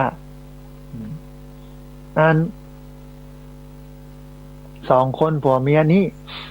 ก็ทำอย่างที่ได้อู้กันไว้เรียบร้อยหลังจากนั้นนะแม่เข้านอนรับอย่างกันแล้วเพราะรับด้วยยานอนรับลูกใส่นักตัวอ่ะพระจันทร์แจ้งจางปางท่านผู้ฟังก็มีเงาตะคุ่ม2 คนสามีภรรยาช่วยกันถูลูถูกังอุ้มตัวลากโดย นะศพคนเฒ่าแก่ เอาไปวางไว้บนกล่องปอนเมื่อวางไว้บนกล่องปอนแล้วปั๊บภรรยาก็บอกกับสามีว่าไอ้จุดเลยจุดไฟเลยได้เวลาเผาแล้วมันก็จะแล้วไปน่าจะได้พลิกบ้านนะเมื่อคืนเฮโร่เที่ยงคืนบ่ล่ะท่านผู้ฟังประกอบงั้น ฟังสามีเอามือล้วงเข้าไปในกระเป๋าพร้อมกับเสาะหาตายละไอ้ลืมเอาไฟมาตัวเนี่ยน้องรออยู่นี่ก่อนเดี๋ยวไอ้จะปิกไปเอาไฟที่บ้านฝ่ายภรรยาก็เหลียวซ้ายแลขวาเหลียววอกเหลียวแวกแล้วก็อู้ขึ้นว่าโอ้ไอ้บ่ได้เนอะอันนี้มันไปเหี่ยวนะน้องอยู่คนเดียวบ่ได้นะน่ากลัวนะเดี๋ยวผีปกกระโลงมาหลอกน้องใหญ่ใดเอาละเข้าไปด้วยกันแล้วก็ปิกมาด้วยกันเนาะทั้งสองคนก็ปากันออกจากไปเหี่ยวไปเดินตังไปที่บ้านของตัวเก่าเพื่อไปเอาไฟนั้น ขณะที่สองคนนี้กำลังไปที่บ้านท่านผู้ฟังร่างของคนเฒ่าที่อยู่บนกล่องปอนท่านพร้อมจะถูกเผาก็ถูกอันน้ำค้างที่มันหมอกลงจัดท่านน่ะตกต้องใส่อากาศมันเย็นหรอกก็สะดุ้งตื่นขึ้นมาสะดุ้งตื่นขึ้นปุ๊บบกองลืมตาขึ้นมาโอ้ยอย่างใดเนี่ยที่นอนเฮายังมาแข็งมาหันมันนุ่มอย่างไรลุกขึ้นมานั่งอยู่บนนั่งคดถวายอยู่กลางกองปอนนั้น เลี้ยวไปพ่อโอ้อันนี้มาที่ไหนทางใดเนี่ยโอ้นี่มันไปเหี่ยวด้วยนี่แล้วอยู่บนกองปอนโอ้กึดขึ้นได้นะพิจารณาตายแล้วนี่แสดงว่าลูกเขามันอกตัญญูเนี่ยลูกเขามันเป็นลูกทรพีรู้นี่มันจะเอามาเผาไปเหี่ยวนี่กันเดียวกันนี่เอาหน้าบุญแต่หน้าบุญที่เขาได้ตื่นขึ้นมานะนี่หรออ๋ออันต้องหีบหนีไปก่อนละก่อนที่มันจะมาแต่ว่าก่อนที่เขาจะหนีไปนี่มันต้องเฮือนเนียนเห็นน้อยหรอเนาะอันบกองคุณยายคุณแม่เนี่ยเปียงลงกล่องปอนเรียบร้อยก็ไปหั่นพอเซาะซบที่เปิ้นเอามาขว้างไว้ที่ปลาเหี่ยวในสมัยโบราณอินเดียเนี่ยปลาเหี่ยวเนี่ยเปิ้นก็ฝังพ่องก็มีเผาพ่องก็มีบางพ่องก็บ่เผาบ่ฝังเอาไปขว้างไว้นั่นก็มีนะก็ไปเจอซบหนึ่งใกล้ๆเคียงกันเลยงุ่นห้างอะไรอย่างต่างๆก็เลยลากมานะก้อยๆลากมาแล้วก็ปิ้นหงายปึ๊ดขึ้นไปวางไว้บนกล่องปอนจัดท่าจัดทางให้เรียบร้อยลบอันหอยลากหอยอย่างเรียบร้อยก็อันยายนี่ก็หนีไปหนีไปนั่นผู้ฟังสองคนนี้บกองปิกมาสามีภรรยาปิกมาเรียบร้อยแล้วก็หั่นทุกอย่างมันอยู่ในสภาพปกติหั่นศพของคนเฒ่านอนอยู่บนกล่องปอนหั่นก็เลยจัดการจุดไฟเวลาไฟไหม้ขึ้นมาปุ๊บไหม้ศพของคนเฒ่านั้นแล้วปุ๊บก็ปากันหนีเข้าบ้านไปกลับไปบ้านฝ่ายอันยายคนเฒ่าหลังจากที่หนีออกจากป่าช้าไปแล้วก็ไปปะใส่อันดอยม่อนดอยน้อยๆก็เตียวไต่ขึ้นไปบนบ่อนดอยบนม่อนดอยนั่นท่านผู้ฟังมันมีถ้ำน้อยอยู่ถ้ำหนึ่งในหั่นยายก็ฝ่ายแม่คนนี้ก็ลบเข้าไปพักอยู่ในถ้ำหั่นบกองแจ้งขึ้นมานางก็ตื่นขึ้นมาเดินไปสำรวจรอบๆถ้ำหันอันอย่างบางอย่างมันเตะหูเตะตาเวลาแสงอาทิตย์สาดส่องมาปุ๊บมันมิเมียมะทำให้เกิดประกายขึ้นมาเป็นแสงอยู่ในถ้ำท่านนางก็เลย ลอดเข้าไปไปพอว่ามันมีอย่างอยู่ในหั่นก็ไปปะใส่ห้อยตีนของคนนะหั่นห้อยตีนของคนก่อนแสดงว่าถ้ำนี่เนี่ย มีคนมาเมินมานานนี้พอซ้ายแลขวาก็ไปหันอันห่อผ้าห่อหนึ่งถูกวางอยู่หั่นโดยที่มีก้อนหินทับไว้ แต่ว่าแสงอาทิตย์มันสาดส่องไปที่ห่อผ้าที่ก้อนหินวางไว้หั่นมันมีแสงมีเมียมาออกมาแล้วยิบระยับนางก็เปิดก้อนหินออกนะ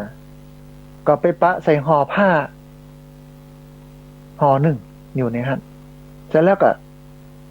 ยุบห่อผ้าก็ดึงห่อผ้าขึ้นมาโอ้ยังมานักยังมานักก็เลยพูดโดยสัญชาตญาณว่าอันของมูนี่นี่น่าจะเป็นของที่บริสุทธิ์คงจะเป็นของที่โจรมันปล้นมาหรือว่าถูกขโมยมาแล้วก็เอามาซ่อนละไว้ที่นี่นะนางก็เลยเก็บของมูนั่นใส่ไว้ในห่อมัดให้เรียบร้อยก็เอาวางไว้ทีนี้ระหว่างที่กำลังเอาบะหินเอามาวางทับห่อเพชรนินจินดาอยู่ก็ได้ยินเสียงคล้ายๆกับคนเดินเข้ามานางก็เลยก้อยๆย่องออกไปพอว่ามันเป็นไผตังใดมาหั่นนี่เนาะทีนี้เมื่อออกไปพอเนี่ยก็มีป้าจายวัยกลางคนท่านผู้ฟังบุคลิกท่าทางบ่น่าเป็นคนดี โง่เฮงมันบอกว่าเป็นคนบ่ดีเดินเข้ามาภายในถ้ำนางก็เกิดในใจว่าโอ้แม่นละบูนี้เนี่ยอันมันเป็นโจรที่ตะเวนปล้นชาวบ้านบ่กองได้ทรัพย์สินเงินทองแก้วแหวนเงินทองแล้วก็เอามาซ่อนไว้ในถ้ำนี้คันเมื่อได้นักปอแล้วก็จะมาเอาไปเพื่อเอาไปขายที่ต่างถิ่นต่างบ้านวันนี้เป็นวันที่ป้าจายคนนี้กลับเข้ามาเอาสิ่งของเอาเพชรนินจินดาภายในถ้ำหั่นบกองเดินเข้าไปได้ปุ๊บก็ไปปะใส่อันไม่ยิงร่างกายพ่ายผอมเสื้อผ้าเก่าๆปุดๆบอกวากเดินอยู่ภายในถ้ำอันโจรคนนี้ก็สะดุ้งนึกว่ายายคนนี้เป็นผีเป็นผีก็เลยกึดในใจว่าเดี๋ยวนี้สมบัติของเราถูกผีร้ายยึดเอาไปเห็นแล้วบ่ได้บ่ได้เราต้องเอาหมอผีมาปราบผีร้ายตนนี้เพื่อที่จะเอาสมบัติของเรานั้นไปขายเสร็จแล้วไอ้โจรเนี่ยมันก็ล่นออกจากถ้ำไปเข้าไปในหมู่บ้านไปเสาะหาป้าหมอที่เป็นหมอผีปาป้าหมอมาที่ถ้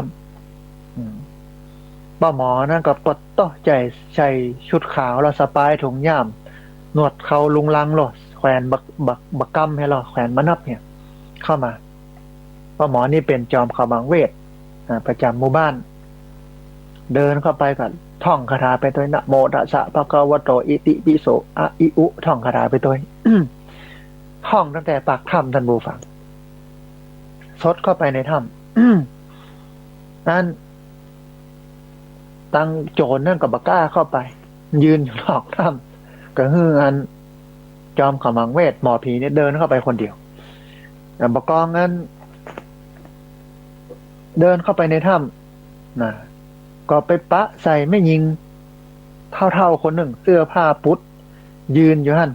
ผมเซิงฮะป้าหมอนี่ก็โอ้ไทยทันทีมันที่ยืนอยู่สองหน้าเขานี่เป็นผีแน่นอนนี่หรอป้าหมอก็บอกว่าเนี่ยผีออกไปเดี๋ยวนี้อย่าไปสุ่นปัญญาอย่างนี้ตัวเป็นผีก็ยุ่งส่วนผีมันยุ่งตะคนอย่างคนเปิ้นจะมาเอาเข้าเอาของยังมาขวางมาลูกของเปิ้นไปกะเห็นหรอเสร็จแล้วมันก็เอาน้ำมนต์นั่นผู้ฟังฮดไปใส่เงี้ยผีครับประพรมไป เอาข้าวสารใส่ขว้างเขาใส่พ่องการเนี่ยแก่นั่นจอบามีอย่างสักอย่างอืมแล้วก็แถมปอ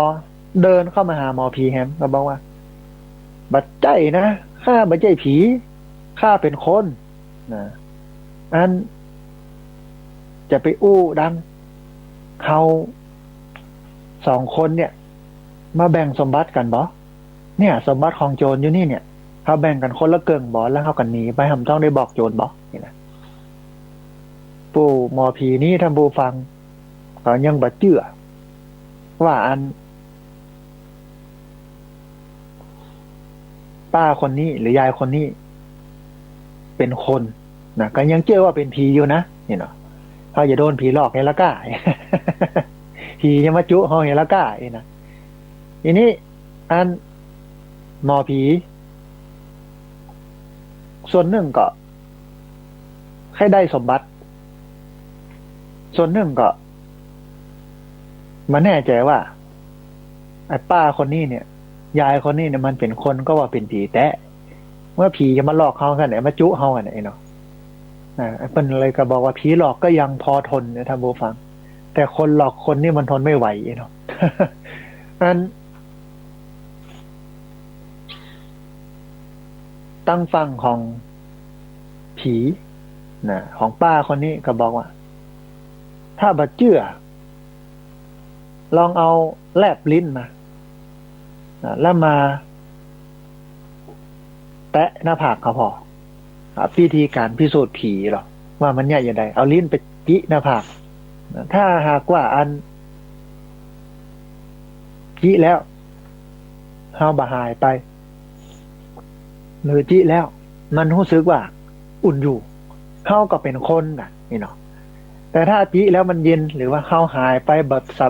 สามารถจิได้อีนะแสดงว่าเฮาเป็นผีก็เอาลองพอแล้วตั้งฝั่งอันหมอผีก็หลงกลคนแก่ก็ก้อยๆแลบลิ้นออกมาแล้วก็จะเอาลิ้นนั้นไปแตะหน้าผากนะบกองหมอผีแลบลิ้นออกมาปุ๊บ ยายแก่นั่นก็คบลิ้นของหมอผีนะมูฟังจนลิ้นปุดนะหมอผีก็เจ็บเสร็จแล้วก็ล่นออกจากถ้ำไปเลือดไหลเต็มปากก็อู้บะชัดนะล่นออกจากถ้ำไปเพียงแต่ว่าเอิ้นไปว่าอ้อยผีนี่มันร้ายผีนี่มันร้ายผีมันร้ายอีนะบกองนั้นโจรที่รออยู่หน้าถ้ำหันหมอผีล่นออกมาลิ้นกบปากแล้วก็บอกว่าผีมันร้ายผีมันร้ายก็กลัวขึ้นมาโอ้มันร้ายแต่หอขนาดหมอผียังเอาบ่อยู่ปลดตัวเลือดกบปากก็ได้หมอผีล่นแซงหน้าไปโจรล่นตัวก้น ด้วยความที่โจรกลัวมากกว่าหมอผีล่นแซงหมอผีไปทั้งหนีไปหมดเลยตึงหมอผีตึงโจรอันยายแก่นี่ก็เก็บเอาห่อสมบัตินั้นออกมาจากถ้ำออกมาจากป่าไปอาศัยอยู่ในวัดใกล้ๆถ้ำหมู่นั้นเมื่อไปอยู่ในวัดกินข้าวกินน้ำเนี่ยตัวเจ้าเพิ่นก็ดูแลหรอกคนเฒ่าคนเถิบมาขอพักอาศัยอาบน้ำกินข้าวเปิ้นก็เอาเสื้อผ้ามาให้เปลี่ยนอย่างต่างๆก็มานั่งกึดนั่งกอยว่าชีวิตเฮานี่มันยังมาเป็นอย่างอี้เฮานำลูกไปมาเข้าบ้านเข้าจองให้ลูกเป็นมาเป็นภรรยาของลูกบ่าวเฮาก็หวังจะได้เปิ่งได้อิงแต่มันกลับมาคิดร้ายกับเฮายุแยงแต่แข้งลวกให้ลูกบ่าวเฮาหันพิษเป็นชอบนะจนกระทั่งฆ่าเฮามาได้ละเฮาจะแก้เพชรมันสักหน่อยทีนี้มันจะแก้เพชรมันอย่างไรนางก็ นั่งกึดนั่งกอยกึดอุบายได้อย่างหนึ่งนะเมื่อกึดอุบายกึดแผนได้แล้วก็ยิ้มย่องอยู่ในใจว่ามันต้องเจอเฮาพ้องแต่แล้วนางก็ปิกบ้านไปนะทีนี้ท่านผู้ฟังหลังจากที่สองคนสามีภรรยาผัวเมียนี่เอาแม่ไปเผาที่ปะเหี่ยวไปแล้วผ่านมาแล้ว7 วันลูกบ่าวผู้หลงพิษ คิดว่าแม่ของตัวเก่านั่นตายแล้ว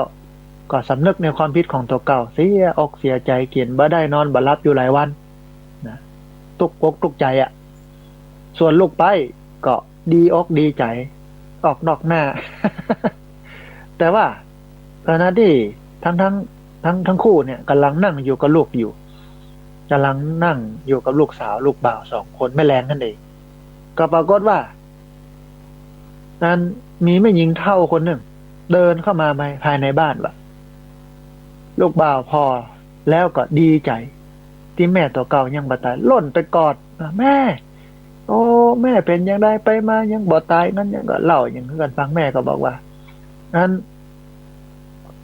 มาตายตื้อไม่ไปตายยังไงผมการเสาะหาแม่เนี่ยเหรอแต่งเป็นแผนหรอแม่ไปที่ไหนตั้งได้บ่ฮู้ผมตื่นขึ้นมาผมก็บ่ปะแม่อย่างนี้นะก็ปาแม่ไปกินข้าวกินปลาลูกงั้นลูกไปก็มานั่งหั่น ลูกไปก็กึดสะดุ้งนะตกสะเกิดว่าโอ้เนี่ยหยังเนี่ยเท่านี่มันยังบ่ตายเพราะนางเหนียวใบนางเหนียวบอดเอาไปเผาไปเหี่ยวเฮาหันกลับตาว่าถูกเผาไปแล้วเนี่ยยังกลับมาอย่างนี้ก็มันน่าสนใจนะในใจก็กลัวอันหนึ่งก็กลัวอันหนึ่งก็อันเพิ่นฮ้องว่างงอ่ะงงว่าเนี่ยหยังมันบ่ตายอันหนึ่งก็กลัวอันหนึ่งก็กึดวิธีการว่าจะฆ่ามันจะได้หันนี่เนาะเมื่ออันอาบน้ำอาบนองกินข้าวอย่างเสร็จสับแล้วท่านผู้ฟังตั้งฝั่งอันยายก็เอาห่อผ้ามาวางตั้ง2 หน้า2 คนสามีภรรยาห้องสามีภรรยามานั่งเสร็จแล้วก็เปิดห่อผ้าออกเปิดห่อผ้าออกปุ๊บตึงสามีตึงภรรยาก็ตกอยู่ในอาการตะลึงนะโอ้อันนี้มันเพชรมันทองเนี่ยเฮารวยแล้วอ้ายเฮารวยแล้วนี่ล่ะลูกไปหลายนะทีนี้แม่ผัวก็บอกว่ารวยเนี่ยหยังนี่มันไม่ใช่ของสูนะมันเป็นของข้าคนเดียว ไม่ใช่สู่2 คนนะมันคือขึ้นอยู่กับข้าด้วยว่าจะเอาไปเฮือไผ่จะเฮือลูกบ่าวก็ได้แล้วลูกไปจะเฮือก็ได้บ่เฮือก็ได้ขึ้นอยู่กับการดูแลต่อไปนี้อีหรอนะอัน ลูกไปมันก็เกิดขึ้นมาได้ในใจว่าเดี๋ยวต้องเป็นของเขาค่าเนี่ยเท่านิดตายนั่นเป็นของเขาแต่ว่าก็ยากเนี่ยขนาดค่ามัน2 รอบ3 รอบมันยังมาตายอย่างเงี้ยใดดีนี่เนาะระหว่างที่กำลังกึดแผนอยู่ว่าอย่างเงี้ยอย่าดี ลูกบ่าวนะก็อดขึ้นมาได้ก็เลยถามแม่ว่าแม่ไปเอาเพชรนินจินดาหมู่นี้มาจากไหนแม่ไปลักของเพื่อนมากะแม่ก็เลยบอกว่าโอ้จะไปลักของเพื่อนมาได้ยัยมันเป็นของตอบแทนเนี่ยมันเป็นของตอบแทนยัยแม่ก็คนที่ถูกเผาทั้งเป็นบนกองปอนในป่าจ้าทุกคนจะได้รับสมบัติอย่างอีทุกคนอันนี้แม่เอามาหมดนะเพราะบ่มีแหงถือมาบ่มีแหงหิ้วมามือมีแหงกอบมานี่ถ้าแม่นมกว่านี้นะกำลังดีๆนะมีแหงนักกว่านี้นะจะคนมันนักกว่านี้หลายเต้านี่เนาะอู้ไปอู้มากระตาก็เลือกพอลูกไปหรอบ่กองลูกไปใจโหดได้ยินดังนั้นก็ถูกความโลภเข้าครอบงำปัญญามืดบอดละ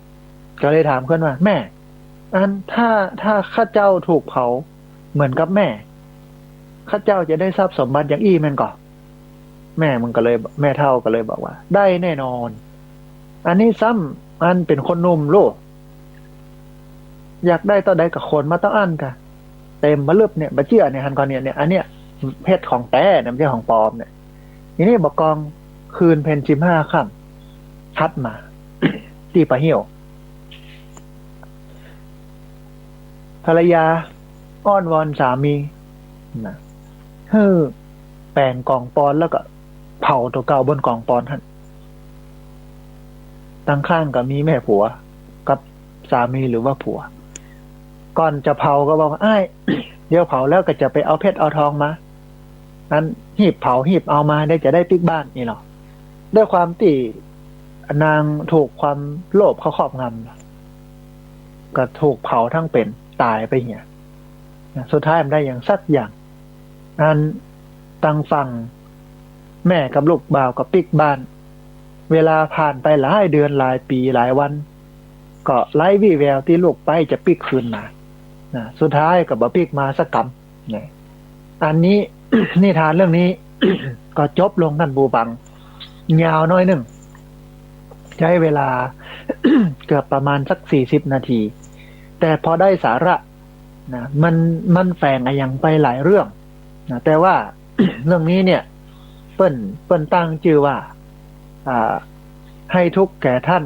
ทุกนั้นถึงตัวอีกอันนึงนะ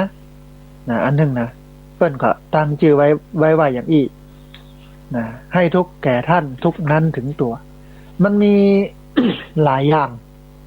มันมีหลายอย่างอย่างแรกเป็นเรื่องของการอยู่ด้วยกันมันธรรมดามากสามีกับภรรยาแล้วก็ภรรยากับแม่สามีที่บ่ค่อยลงรอยกันเหมือนลิ้นกับฟันมันอยู่ด้วยกันแต่มันก็มีกระทบกระทั่งกันพ้องที่จริงแล้วก็ต้องต่างอยู่ต่างถ้อยทีถ้อยอาศัยเนาะต่างอยู่ต่างกลมเกลียวกันอยู่ด้วยกันแบบฮักกันเหมือนนี่เหมือนพี่ดีกันเหมือนน้อง ปองดองกันเหมือนญาติบ่ควรที่จะมาทะเลาะเบาแว้งกันอันนี้เรื่องที่หนึ่งก็เกิดจากความอิจฉาริษยาเกิดจากความรำคาญเกิดจากการพิษกันที่จริงการพิษกันเนี่ยสมมาด้วยท่านผู้ฟังขออนุญาตจิบน้ำร้อนคำหนึ่งก่อน ที่จริงการพิษกันเนี่ยมัน มันบ่ได้พิษกันมาแบบรุนแรงกันเดียวเลยแต่ว่า มันเกิดจากการสั่งสมความบ่พอใจเล็กๆน้อยๆจนมันปะทุขึ้นมาค่อยๆสั่งสมกำน้อยจนมันปะทุขึ้นมาอย่างนี้ก็เหมือนกันเนี่ยทั้งฝั่งอันลูกไปกับแม่ผัวเนี่ยมันก็สั่งสมทีละน้อยจนมันปะทุขึ้นมาแต่ที่จริงฝั่งของลูกไปนี่แหละเป็นปัญหาในนิทานนะแต่ด้วยความเป็นจริงก็มีปัญหากันทั้งคู่นะ ก็ต้องปรับกันทั้งคู่ถึงจะอยู่กันได้อันนี้เรื่องนี้เนาะอันที่สองเรื่องของความโลภของคนเรื่องของความโลภของคนมันมีความโลภนักนะเมื่อโลภนักเนี่ยความโลภนั้นมันก็จะครอบงำจนบาหันอย่างสักอย่างอันนี้ฝั่งตังสามีก็เหมือนกันถ้าเป็นคนที่มีเหตุมีผลเป็นคนที่มีธรรมก็บกึดที่จะเนี่ยอย่างนั้นเหมือนกันในนิทานแต่บางคนเป็นอย่างนั้นหรอเมาตัวลืมตายเมากายลืมแก่เมาเมียลืมแม่แก่แล้วอย่าลืมอย่างแล้วมันเป็นธรรมดาของคนแก่นะที่หลงลืมพ่องเอาแต่ใจพ่องยังพ่องเป็นเรื่องธรรมดาแต่ลูกไปก็ต้องเข้าใจส่วนหนึ่งนะทีนี้ในฝั่งของแม่ผัวเองก็จำเป็นอย่างยิ่งที่จะต้องหักลูกไปมันก็ลูกเก่าแบบไปตั้งแง่รังเกียจรังงอนเนาะแต่จนกระทั่งที่ว่าบัจเจ้คนในครอบครัวนะอันนี้ก็เป็นปัญหาที่จริงมันก็เป็นปัญหาโลกแตก ที่อยู่ด้วยกันณวันนี้ขณะนี้นะฮะระหว่างกู้สองกู้นี้นะลูกไปกับแม่ผัวแต่ถ้าได้กู้จับที่มันเป็นกู้บุญก็ดีจะอยู่ด้วยกันหักกันแป้งกันไปแต่มันเป็นกู้บาปเนี้ยก็ทะเลาะเบาแวงกันอย่างเงี้ยกันลูกคนที่จะตกใจที่สุดคือลูกบ่าวซึ่งเป็นคนกลางเนาะเป็นคนกลางเนี่ย จะต้องมารับภาระอย่างนี้แต่คนกลางมันก็ไม่ได้กลางแต่มันก็เอียงห้องบางคนก็เอียงไปทางภรรยา บางคนก็เอียงไปทางแม่เนี่ยเอียงไปทางแม่บางคนก็เอียงไปทางภรรยาอันนี้แล้วแต่จะเอียงว่าจะเอียงไปทางไหนสำหรับอันลูกบ่าวนะแต่จะให้ดีเนี่ยให้มันบาลานซ์กันให้มันสมดุลกันครอบครัวจะได้อยู่ด้วยกันอย่างมีความสุขนั้นในธรรมะที่เป็นว่าสิงคาลกสูตรพูดถึงเรื่องของทิศหกนะอย่างที่เคยเล่าให้ท่านผู้ฟังทั้งหลายได้ฟังกันมีมนุษย์หนุ่มคนหนึ่ง แจ้งมาแจ้งมาก็มันไปไล่กราบหรอเบิดไปกราบทิศเหนือเบิดไปกราบทิศใต้ เบิดไปกราบทิศเบื้องบนเบิดไปกราบทิศเบื้องล่างนะพะงกพะงกพะงก อยู่หันถึงมันถึงวันถึงวันทีนี้มีอยู่วันหนึ่งพระพุทธเจ้าไปบิณฑบาตท่านผู้ฟัง ไปหันเข้าใส่ก็เลยถามว่างั้นไอ้หนุ่มอันนี้ยะยังอยู่ไอ้หนุ่มน้อยก็บอกว่าผมกราบทิศอยู่ครับเนี่ยอย่างถึงกราบป่อผมสร้างไว้ก่อนตายว่าทุกวันแม่เจ้าต้องกราบทิศให้หมดเนี่ยก่อนเพื่อเป็นสิริมงคลกับชีวิตจะได้เจริญรุ่งเรืองอย่างนี้พระเจ้าพิจารณาแล้วบอกว่ามันบัดใจอย่างอั้นไอ้หนุ่มนี่เข้าใจผิดที่จริงการกราบทิศที่ป่อไอ้หนุ่มคนนี้บอกมันเป็นอย่างหนึ่งเอาละดีละเขาจะได้โปรดคนแล้วก็บุญสมปานของไอ้หนุ่มคนนี้ก็มาเติงแล้วพร้อมที่จะเข้าถึงธรรมนะเป็นเบื้องต้นพระเจ้าก็เลยแสดงธรรมเพื่อกับมานพคนนี้ชื่อมานพคนนี้ชื่อว่าสิงคาลกะมานพพระเจ้าก็ตรัสแสดงว่าอันนี้มานพอารยธรรมหรืออารยะเป็นธรรมะที่มันเป็นอารยะ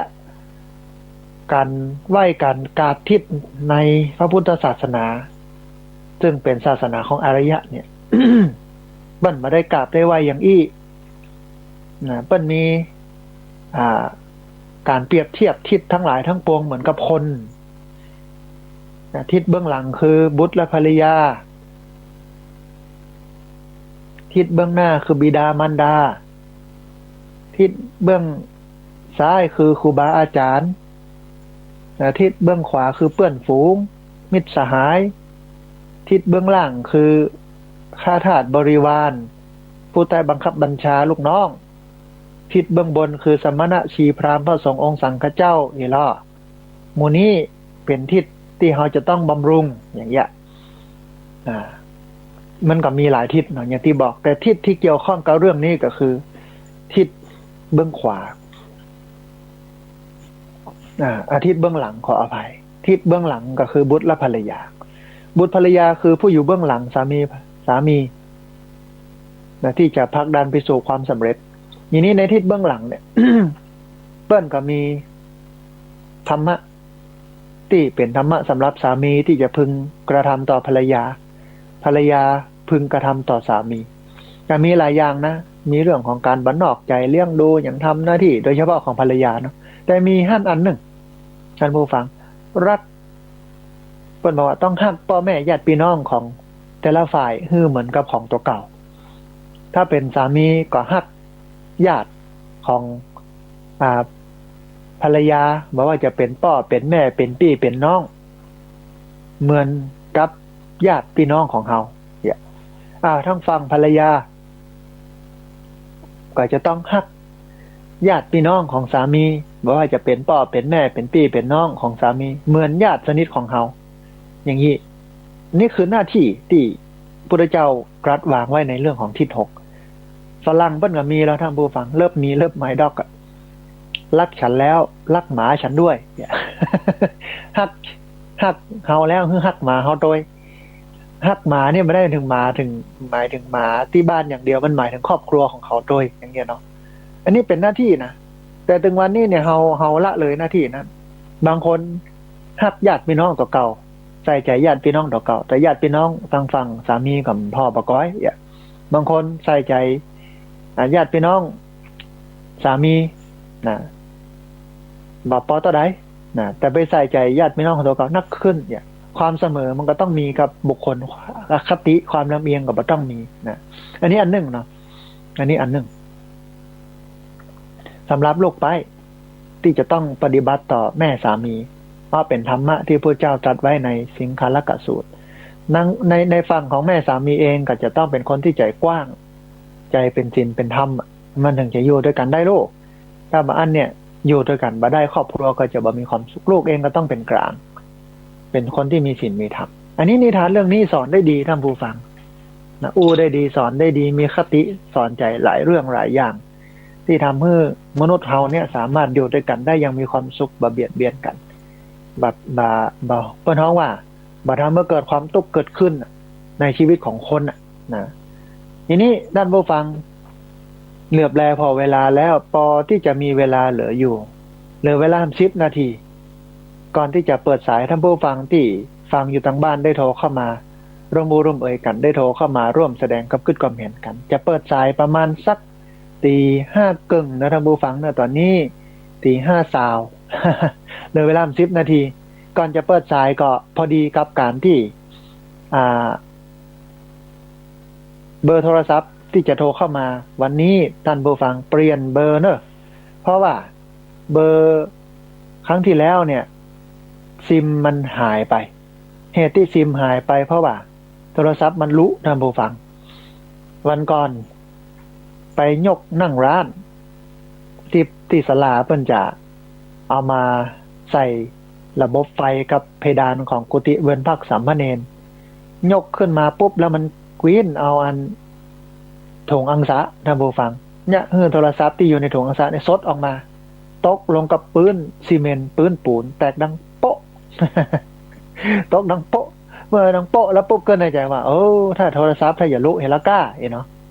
ก็กำโทรศัพท์ขึ้นมาหงายขึ้นมาปั๊บปรากฏว่าหน้าจอแตกร้าวไปเห็นหมดเห็นเสียงโอ้เนี่ยใดเนี่ยเนี่ยใดเนี่ยอันนี้รู้ตั้งแต่ในอังคารที่แล้วแล้วนะในวันจันทร์ตกวันจันทร์วันอังคารก็จัดรายการอยู่แต่ว่าใช้โทรศัพท์หน้าจอแตกขั้นเบอร์เก่าเบอร์อย่างอยู่ทีนี้เมื่อมันรู้แล้วปุ๊บก็ต้องรีบซ่อมก็ถอดซิมออกมาถอดซิมออกมาก็ขยมเอาไปส่งร้านซ่อมระหว่างที่ส่งร้านก็ไปเอาโทรศัพท์ใหม่มาเครื่องนึงมาใช้แทนซ่อมอยู่หลายวันอยู่เปลี่ยนหน้าจอใหม่หมดที่มันแตกก็เสี่ยงไปพันปลายเสี่ยงไปพันปลายถอดซิมมาเอาวางไว้ที่หลังห้องนั่นมีของหลายอย่างครัวหลายอย่างแล้วประกอบกับวันนั้นละอ่อนสามเณรมาจัดย้ายโต๊ะเก้าอี้สถานที่เพื่อเตรียมต้อนรับคณะของหัวหน้าส่วนราชการพี่น้องประชาชนผู้นำหมู่บ้านมาจัดกิจกรรมงานอาสาพัฒนาชุมชนของสำนักงานพัฒนาชุมชนอำเภอแม่เมาะคนก็มา100 กว่าคนท่านผู้ฟังมาปลูกพักมาทำฝายมาฟังธรรมมาปฏิบัติธรรมสวดมนต์ถวายพระป่าอย่างนี้เนาะก็สามเณรเปิ้นจัดเพี้ยวสถานที่อย่างต่างๆยกโต๊ะที่ใจอยู่ออกมาอย่างต่างๆอาณามาภาพกลับไปพอนั้นซิมมันตกหายท่านผู้ฟังระหว่างที่เปิ้นกำลังจัดกำลังยกกันท่านนะแล้วมันอันน้อยเดียวเปิ้นเอาไมโครซิมมาซิมยุคใหม่เป็นซิมน้อยๆใบใหญ่ตกหายเสาะหาตัวเดิมปะนะก็เลยเราอันไปซื้อมาใหม่เปลี่ยนซิมใหม่เพราะฉะนั้นท่านผู้ฟังเบอร์ที่ท่านผู้ฟังจะโทรเข้ามานั่นเบอร์เก่าใช้บ่ได้แล้วเนอะ เพราะนั้นตอนนี้เอาเบอร์ใหม่แล้วก็เป็นเบอร์ที่ใช้ประจำเพราะว่ากูเตือนเนี่ยเวลาใช้แล้วปุ๊บก็จะปิดโทรศัพท์ก็บ่สามารถที่จะติดต่อได้เลยแต่ต่อไปนี้ติดต่อได้หลังจากที่จัดรายการแล้วได้ตลอด24 ชั่วโมง เพราะเป็นเบอร์ที่ใช้ประจำนะส่วนเบอร์ซิมที่ซื้อมาใหม่นั่นเอาไว้จัดรายการวิทยุเพราะนั้นท่านผู้ฟังตอนนี้จะบอกเบอร์ก่อนให้ท่านผู้ฟังจดไว้แล้วก็แหมสักกำหนึ่งก็คือประมาณสักตี 5 ครึ่งให้ท่านผู้ฟังเริ่มโทรเข้ามาแต่ตอนนี้ฟังโทรเตือนใช้เบอร์นี้ท่านผู้ฟังถึงวันนี้แล้วก็เป็นเบอร์ที่ใช้ประจำท่านใดที่มี Facebook มีไลน์ขออภัยท่านใดที่มีไลน์ถ้าหากว่าบันทึกไว้ในเครื่องชื่อพระอาจารย์สาธิตหรือพระสาธิตเนี่ยมันก็จะขึ้นไลน์มาทันทีเราก็สามารถที่จะใช้ไลน์แอปพลิเคชันด้วยกันได้โดยเบอร์โทรเบอร์089 632 5523เบอร์089 632 5523ท่านผู้ฟังท่านใดที่ฟังอยู่เนอะอยากจะโทรเข้ามาร่วมบูร่วมเอ่ยเดี๋ยวไปเสาะปากกามา เตรียมจดเตรียมบันทึกกันไว้แหมคำหนึ่งเนี่ยจะได้โทรเข้ามาเบอร์เก่านั้นใจบ่ได้แล้วเพราะว่าซิมมันหายไปแล้วใจเบอร์นี้เบอร์ 0896325523เบอร์0896325523แต่ว่าตอนนี้ฟังโทรเข้ามาเตื้อตะกี้พอโทรเข้ามาสายนึง บอกปุ๊บโทรมาปั๊บเนี่ยนะเอาไว้ก่อนนะผู้ฟังรอแฮมสักประมาณ5 นาทีก็โทรเข้ามาแต่ตอนนี้จดไว้ก่อนเอาปากกาเอากระดาษเอาดินสอมาเตรียมจดไว้เพราะว่าเดี๋ยวจะได้โทรเข้ามาเบอร์นี้0896325523เบอร์0896325523เบอร์นี้ใจประจำใจประจำใจโทรติดต่อประจำแล้วก็ท่านใดที่มี LINE แอปพลิเคชันถ้าเมมเบอร์นี้เข้าไปในเครื่องมันก็จะขึ้นมาว่าเป็นของอาตมาภาพพระสาธิตธีระปัญโยก็จะได้ติดต่อกันในทาง LINE ได้ตัวเบอร์0896325523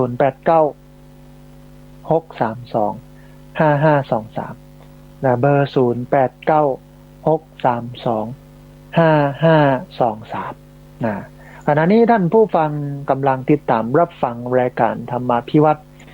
อันเป็นรายการวิทยุเพื่อการเผยแผ่พระพุทธศาสนาส่งเสริมการศึกษาและพัฒนาสังคมซึ่งออกอากาศทุกวันอังคารใน2ช่วงเวลาคือตี 4 จนถึงตี 5แล้วก็ตี 5ไปจนถึง 7 โมงไม่เจ้าออกอากาศอยู่หลายลักษณะบ่ว่าจะเป็นออกอากาศเป็นรายการสดผ่านทางสถานีวิทยุในเครือข่ายสถานีวิทยุคลื่นสีขาวเพื่อชาวประชาหลายคลื่นหลายสถานี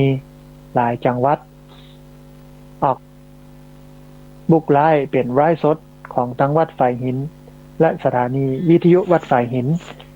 ออกอากาศเป็นเทปบันทึกเสียงทางสถานีวิทยุเพื่อการศึกษาและพัฒนาอาชีพRadio Network FM 99.50 เมกะเฮิรตซ์ของวิทยาลัยเทคโนโลยีและการจัดการกฟผ.แม่เมาะบันทึกเทปเอาไปออกผ่านทาง YouTube ของอาตมาภาพพระสาธิตธีระปัญโยทาง Facebook ของอาตมาภาพพระสาธิตธีระปัญโยแล้วก็เพจ Facebook ของสถาบันธรรมาภิวัตรซึ่ง3ช่องทางสุดท้ายตั้งหลังนี้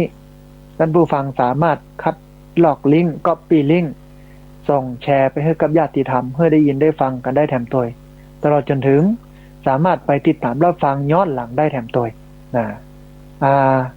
เบอร์โทรท่านผู้ฟังที่จะโทรเข้ามาหลังจากนี้ก็คือเบอร์0896325523เบอร์0896325523ซึ่งแห่งประมาณสัก 2-3 นาทีก็จะเปิดสายท่านผู้ฟังที่ฟังอยู่ทางบ้านได้โทรเข้ามาร่วมเอ่ยกันได้โทรเข้ามาร่วมแสดงความเห็นกันขณะนี้จดเบอร์ไว้ก่อนเบอร์0896325523เบอร์0896325523เบอร์นี้มี LINE แอปพลิเคชันตัวท่านใดบันทึกไว้ในเครื่องถ้ามี LINE ก็จะลิงก์ถึงกันสามารถไปแอดเป็นเพื่อนกันได้นะสามารถจะมาติดตามรับฟังธรรมะได้ตัวนะวันนี้ในช่วงแรกของรายการเวลายาวน้อยหนึ่งก็คือตั้งแต่ตี 4ไปจนถึง 6 โมงแม่เจ้าเนาะ6 โมงปุ๊บพักกำหนึ่ง15 นาทีประมาณ 6 โมง 15ไปจนถึง 7 โมงแม่เจ้าเป็นช่วงที่2ของรายพูดถึงเรื่องของธรรมะเป็นนิทานธรรมะเรื่องให้ทุกแก่ท่านทุกนั้นถึงตัวอู้ถึงแม่สามีกับลูกสะใภ้ซึ่งปกติเนี่ยโดยธรรมชาติมันบอกให้ลงรอยกันแต่ว่ากู้เนี่ยถึงขั้นฆ่าขั้นแกงกันแต่ว่ากรรมเวรมันมีแล้วก็อู้ถึงเรื่องความโลภอู้ถึงเรื่องอะไรอย่างหลายอย่างที่อยู่ในนี้มีคติธรรมรวมไปจนถึงธรรมะที่ลูกไป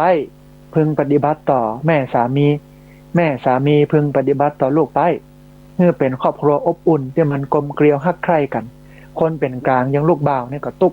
แต่ลูกบ่าวบางคนอย่างที่ว่านะเมาตั๋วลืมตายเมากายลืมแก่เมาเมียลืมแม่แก่แล้วอย่าลืมเป็นว่าอย่างนั้นนะฮะเอาละท่านผู้ฟังตอนนี้ก็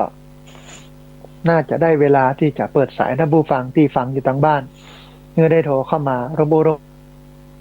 แสดงความคิดความเห็นกันแล้วท่านผู้ฟังสามารถโทรเข้ามา อู้เอ่ยกันได้นะที่เบอร์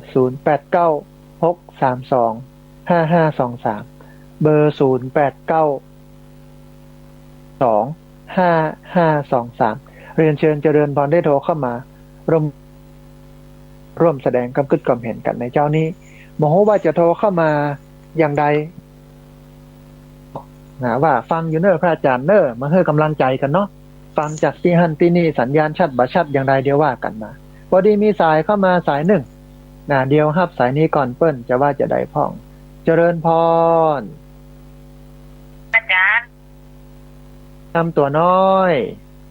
อยากว่าเพลงของชื่อชีวิตอาจารย์เด้อสาธุเป็นยังไงพ่องโยมแม่วันนี้สัญญาณ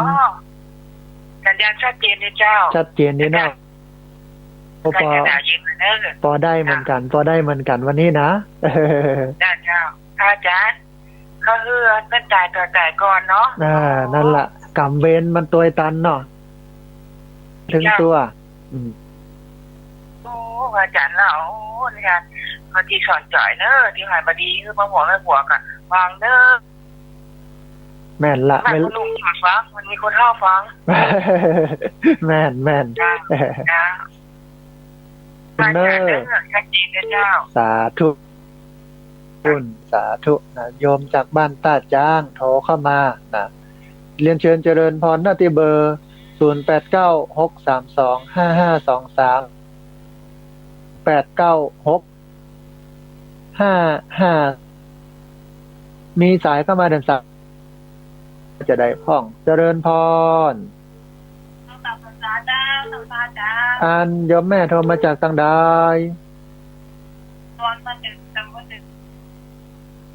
โอ้วันอันเป็นได้พ่องวันนี้สัญญาณชัดเจนดีอัดเมืองปานหนาววันนี้หนาวกันนะเจ้ามันเข้ามาแล้วเนาะแม่เนาะนะเจ้าหนังตัวมโหมจากเจ้าเวลาตั้งแต่อาจารย์มันยงแล้วดีแล้วแม่ให้มันได้หนาวอย่าพ่องก็ได้หู้แต่มันต้องหนาวนักเนาะอันนี้อย่างเข้าใจที่น้องลูกไปกันในขวาเวลาไม่ไปลูกกับในขวานี่เขาต้นหัวปล่อยนะจ๊ะแม่ไปกับลูกผัวพ่อด้วยลูกไปกันในผัว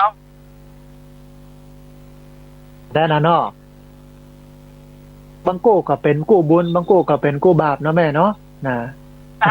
แบบนี้เก่านะเอาดีละแม่ดีละอนุเดี๋ยวหมดแล้วดีละแม่สาธุบุญรักษาเนาะแม่เนาะโอกาสไว้สาเจ้าสาธุอนุโมทนาเข้ามาที่เบอร์089633เนอะนะเบอร์089632พอดีมีสายเข้ามาสายหนึ่งเดี๋ยวรับสายนี้ก่อนเปิ้นจะว่าจะได้พ่องเจริญพรว่าสาเจ้าท่านอาจารย์อันโยมแม่แนะนำตัวน้องบัวเจ้าประการเจ้าโอ้สาธุแม่น้องบัวเนาะอันมีอันอย่างก็สายเข้ามาโอ้พอดีสายลุดไปอันท่านผู้ฟังเวลาท่านผู้ฟังโทรเข้ามาเนี่ยมันอันจนกันแต่ว่าบ่ได้นะเพราะว่าโทรศัพท์มันเป็นชินเตื้อต้องเนาะตะกี้สายลุดไปนะอันท่านผู้ฟังที่โทรเข้ามาตะกี้โทรกำหนึ่งนะเบอร์เรียกสายซ่อนกันพอดีมันสายซ่อนกันขอสุมาภัยนะพักสายกำหนึ่งเนาะท่านผู้ฟังนะตอนนี้ฟังโทรเตื้อโทรศัพท์กำหนึ่งกำก่อนเพราะว่าเนี่ยมันอันพ้นห้องว่าสายมันจนกันแล้วเสียงมันดังตูดนี่นะมันบ่ค่อยม่วนเนาะทีนี้เมื่อบ่ค่อยม่วนจัดระบบใหม่เพื่อการโทรเข้ามาเนี่ยเป็นการโทรที่มันบ่ต้องได้จนกันบ่ต้องได้โทรเข้ามาปุ๊บมันก็จะถ้ามาอันนี้ฟังบ่ม่วนละนะฮะญาติโยม ขอเจริญพรงดโทรกำหนึ่งก่อนเนาะ เดี๋ยวขอจัดระบบกำหนึ่งก่อนนะเพราะว่าตะกี้นั้นนะแล้วมันจนกันเสียงมันบอกค่อยเข้าท่าโยมคุณโยมวันนี้โทรเข้ามาหลายสายกันล่ำไปนะโทรเข้ามาแล้วปุ๊บมันก็ดังตืดนะตอนนี้ก็ยังมีโทรเข้ามาอยู่ ที่เนี่ยบ่สามารถที่จะรับสายได้เนาะนะแต่ว่าเบอร์เนี่ยใช้ได้อยู่แต่ว่าตอนนี้ขอให้ญาติโยมได้งดโทรเข้ามาให้กรรมก่อนเพราะว่าอาตมาภาพนะจัดระบบสายให้มันดีให้กรรมหนึ่งมันจะได้บ่เนี่ยถ้าโทรเข้ามาแล้วมันจะเสียงดังซ้อนกันทั้งตืดโยมจะอู้บ่ฮู้เรื่องนะญาติโยมงดโทรกันเนอะนะงดโทรกันเนาะด้านผู้ฟังวันนี้ต้องขออภัยในเรื่องของคุกครักในเรื่องของเทคนิคนะในการใช้โทรศัพท์นะเพราะว่า เวลาได้โทรเข้ามาเนี่ยมันเสียงมันดังตูดคือถ้ามันมีการรอสายเนี่ยถ้ามันไม่ได้จัดระบบนี่นะมันก็จะได้เสียงดังญาติโยมงดโทรเข้ามากำหนึ่งก่อนเนาะนะงดโทรเข้ามากำหนึ่งก่อนเดี๋ยวอาตมาภาพจัดระบบโทรศัพท์เนี่ยกำก่อนให้มันดีให้มันงามเนี่ยกำก่อนแถมกำหนึ่งนี่บัดจัดละนะมันจะตูดตาดกระช่างมันเตอะเดี๋ยวว่ากันพอดีมีสายเข้ามาเดี๋ยวรับสายนี้ก่อนก็ได้นะไม่สาเจ้าท่านอาจารย์โยมแม่โทรมาจากต่างใดหนองบัวสมุทรปราการเจ้าโอสาธุสัญญาณชัดเจนนะแม่นอชัดเจนดีเจ้าสาธุพอดีตะกี้กำลังจัดระบบโทรศัพท์ถ้าบัดจัดเนี่ยเวลาคนเพิ่นโทรเข้ามาซ้อนมันจะดังตูดเลยนะ พอดีพระอาจารย์วางสายไปใหม่แต่ใจเบอร์นี้นะแม่เนอะเบอร์ 0896325523 นี่นะเจ้าก็เดี๋ยวจะใช้เบอร์นี้เหรอเปลี่ยนใหม่ใช่เปลี่ยนเบอร์นี้เนาะแม่เนาะเจ้าสัญญาณชัดเจนเนาะแม่เนาะเจ้าชัดเจนดีเจ้าโอ้อนุโมทนาบุญเนอะเจ้าฟังตลอดนะท่านอาจารย์สาธุได้กำลังใจจัดนักโยมแม่สาธุเจ้าสาธุนะโยมแม่จากหนองบัวชัยมีสายก็มาถึงสายหนึ่งนะเดี๋ยวรับสายนี้ก่อนเอาสายรุดรับสายนี้ก่อนเพิ่นจะว่าจะได้พ่องเจริญพรเจ้าท่านอาจารย์โยมแม่แน่นแม่ชุกเกี้ยวก็ฉีลาพรฉีเตี้ยบ้านห้องหลังปูนเนอะยานเป็นยังไงพ่องวันนี้สัญญาณขึ้น98.75เนี่ยชัดเจนดีนะจ๊ะชัดเจนดีเนาะเนื้อหาสาระเป็นได้พ่อเติมพ่องมาเพิ่มเติมแล้วมันมีเป็ดบางคนมาได้มีเป็ดบางคนเนาะลังถือคนที่น่ามันถึงมาเข้ากันแม่นละไปนะจ๊ะแบ่งใจเปิ้นมาหาใจตัวอยู่ก็กลับได้เนาะสาธุอนุโมทนาประกาศได้จ้าสาธุพอดีโทรเข้ามากันเรื่อยๆท่านผู้ฟังขออภัยเนอะครับสัญดังตูดเพราะว่าไม่ได้จัดระบบเด็กที่เบอร์089632เบอร์ที่0896325523เบอร์นี้รายการกระใช้โทรเข้ามาได้เลยพอดีมีสายเข้ามาสายนึงครับสายนี้ก่อนเปิ้นจะว่าจะเจ้ากับไปสาเจ้านะค่ะครูโยมแม่แนะนำตัวน้อยแม่จ่ายพินกันนะจ๊ะที่บ้านตรงซานเจ้าอำเภอเมืองปานมันสาธุพี่น้องเราบ้านตุ่งซ่านฟังอย่างเดียวกันเขาจะเนาะสาธุสัญญาณเป็นได้พ่อแม่ที่ตุ่งซ่านวันนี้ชัดเจนดีค่ะเจ้าสาธุเนื้อหาสาระเป็นได้พ่องโยมแม่มีอย่างจะเพิ่มเติมพ่องนั่นเป็นว่าลงตัวลืมกายลงตัวลืมกายลงกายลืมเท่าลงผัวลงเมียทำให้รักชัดจะ ทำเพื่อนำมาใจเขาเป็นไม่ใจนำต่างเขาการพระอาจารย์มาอยู่เมืองปานม้วนใจแม่ฟังถึงว่าสถานพระภูเนอ สาธุอนุโมทนาบุญนะแม่เนอะ จ้าแล้วจ้าถูกการให้สาเจ้า สาธุอนุโมทนาบุญนะโยมเมืองปานนะโทรเข้ามานะม่วนอกม่วนใจเหลือเวลา20 นาทีมีปะเลอะนะญาติโยมโทรเข้ามาที่เบอร์089523เบอร์089632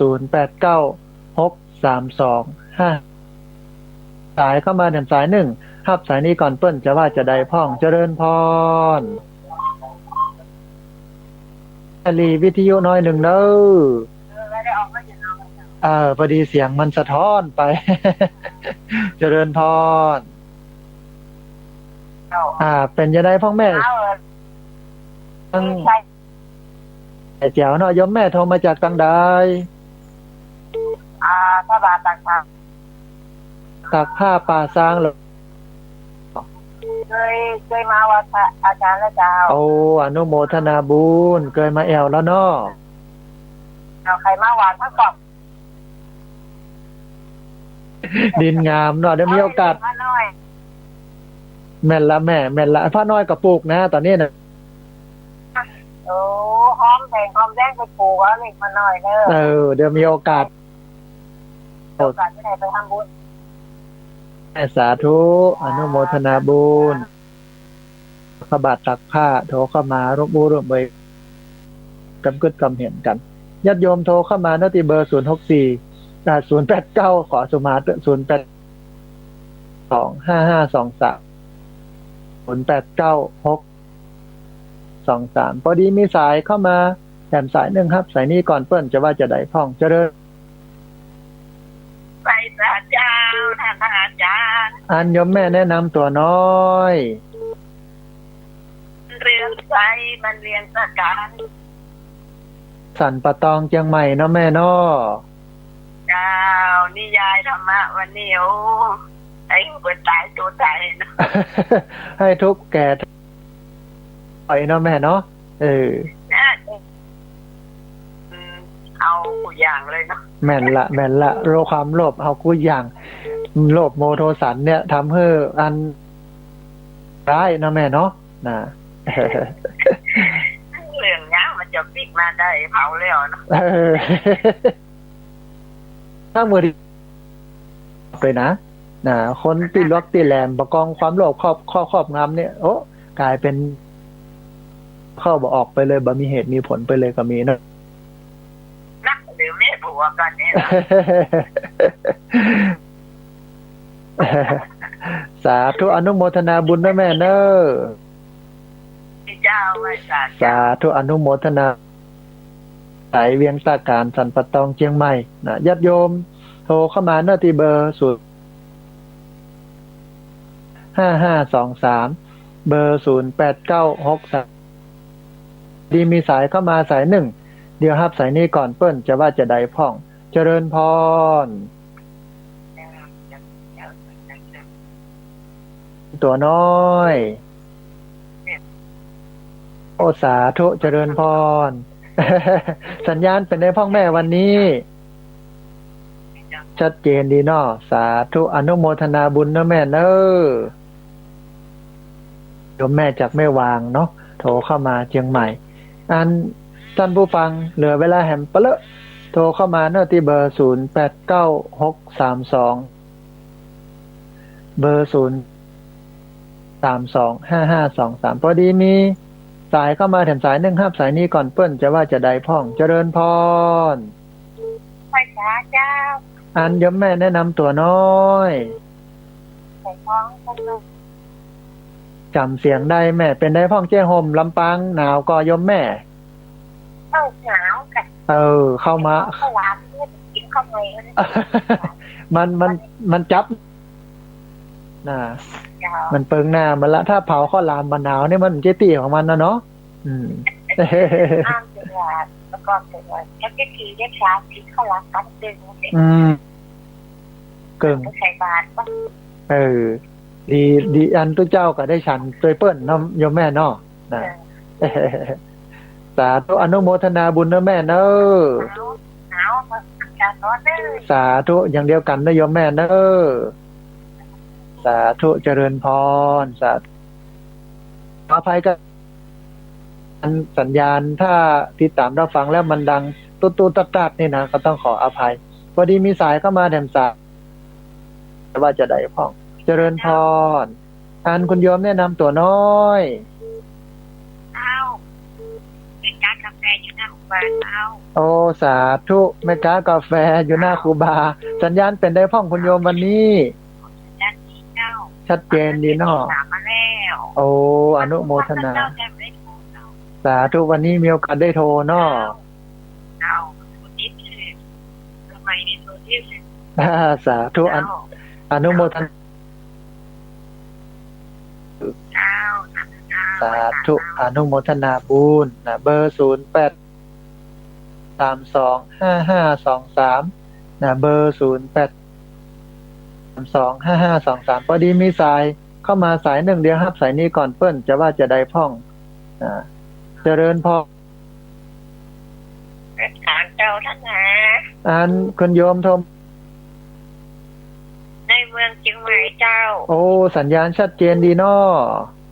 เจ้าฟังท่านตลอดนะเจ้าโทรมันดีด่ะ โอ้อนุโมทนาวันนี้เปลี่ยนเบอร์ใหม่ติดแล้วบ่ เจ้า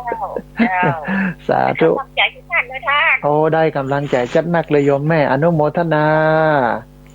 จัดสุขภาพด้วยกันเด้อ อย่างเดียวกันเนอะโยมแม่เนอะ เจ้า สาธุสาธุอนุโมทนาบุญนะอันเริ่มใกล้แจ้งมาก็เริ่มหนาวมาแล้วท่านผู้ฟังตอนนี้สมมาเตอะขอตุ้มผ้าแห่งกรรมก่อน อันนี้จัดรายการอยู่ในกุฏิท่านผู้ฟัง เป็นวัดแล้วก็อากาศมันหนาวเรียนเชิญเจริญพรหน้าที่เบอร์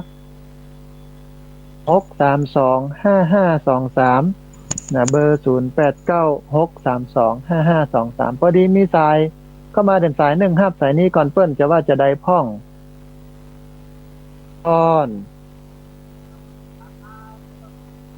เดี๋ยวแป๊บหนึ่งก่อนเนอสัญญาณมันยังอย่างมาก้อยเบอร์ใหม่ที่เข้ายากนะตะคู เอ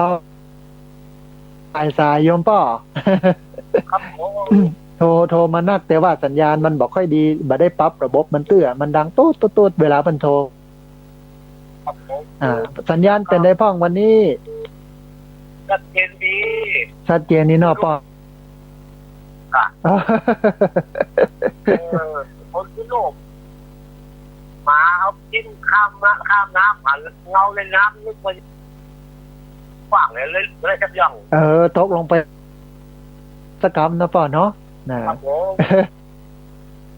หายสาธุอนุโมทนาสาธุโยมป่อบอกว่าโลภมากกลับหายวันนี้ที่จริงบ่ยากแต่ว่ามันเนาะพอดีมีสายเข้ามาถึงสายหนึ่งครับสายนี้ก่อนเจริญพร อย่าไปแสบจอว่าจะ อันโยมแม่แนะนำตัวน้อย ควงปอชมตองเจ้า เอาสาธุ การละเจ้า ต้องขวางเปาจอมตองเปิ้นฟังกันนักกันหลาย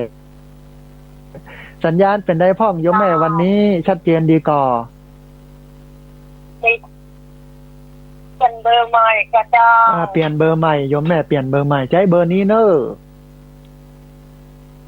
สาธุเจริญพรอนุโมทนาบุญสาธุครับ6325523วันแรกอาจจะมีอภัยท่านผู้ฟังในวันอังคารหน้าคงจะพร้อมกว่านี้นะพอดีมีสายเข้ามาแต่สายหนึ่งแต่ว่าจะได้พ่องเจริญพร ไว้สารเจ้าดูไม่บอกมา เอาแม่บัวคำตาจ้างอำเภอ เบอร์ยาวเล่ายาว สาธุจังหวัดละปูนเนาะแม่บัวคำเนาะ แต่ว่าละปูน สาธุสัญญาณเป็นไดพ่องแม่บัวคำวันนี้ สัญญาณชัดเจนดี โอ้อนุโมทนาบุญ ละม่วนเนาะแม่เนาะนิทานธรรมเนาะ จ้าม่วนจ้า สาธุติดตามรับฟังกันแทนต่อไปเนาะแม่เนอะแม่นละแม่นละ ใช้โกดยังไงฮะ บุญนะบ่ต้องเอามาเป็นกู้บาปเนาะ จ้า สาธุบุญรักษาเนาะแม่เนอะ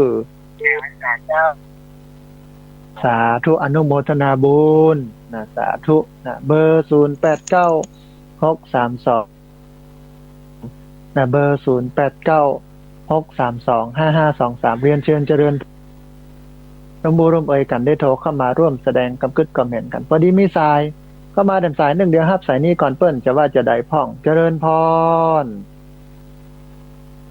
จ้าท่านอาจารย์ อ่านยมแม่แนะนำตัวน้อย หน่วยการนัดสมุดเป็นเลงอำเภอเป็นสร้างจังหวัดลำพูนเจ้า สาธุสัญญาณชัดเจนนี่เนาะแม่เนาะ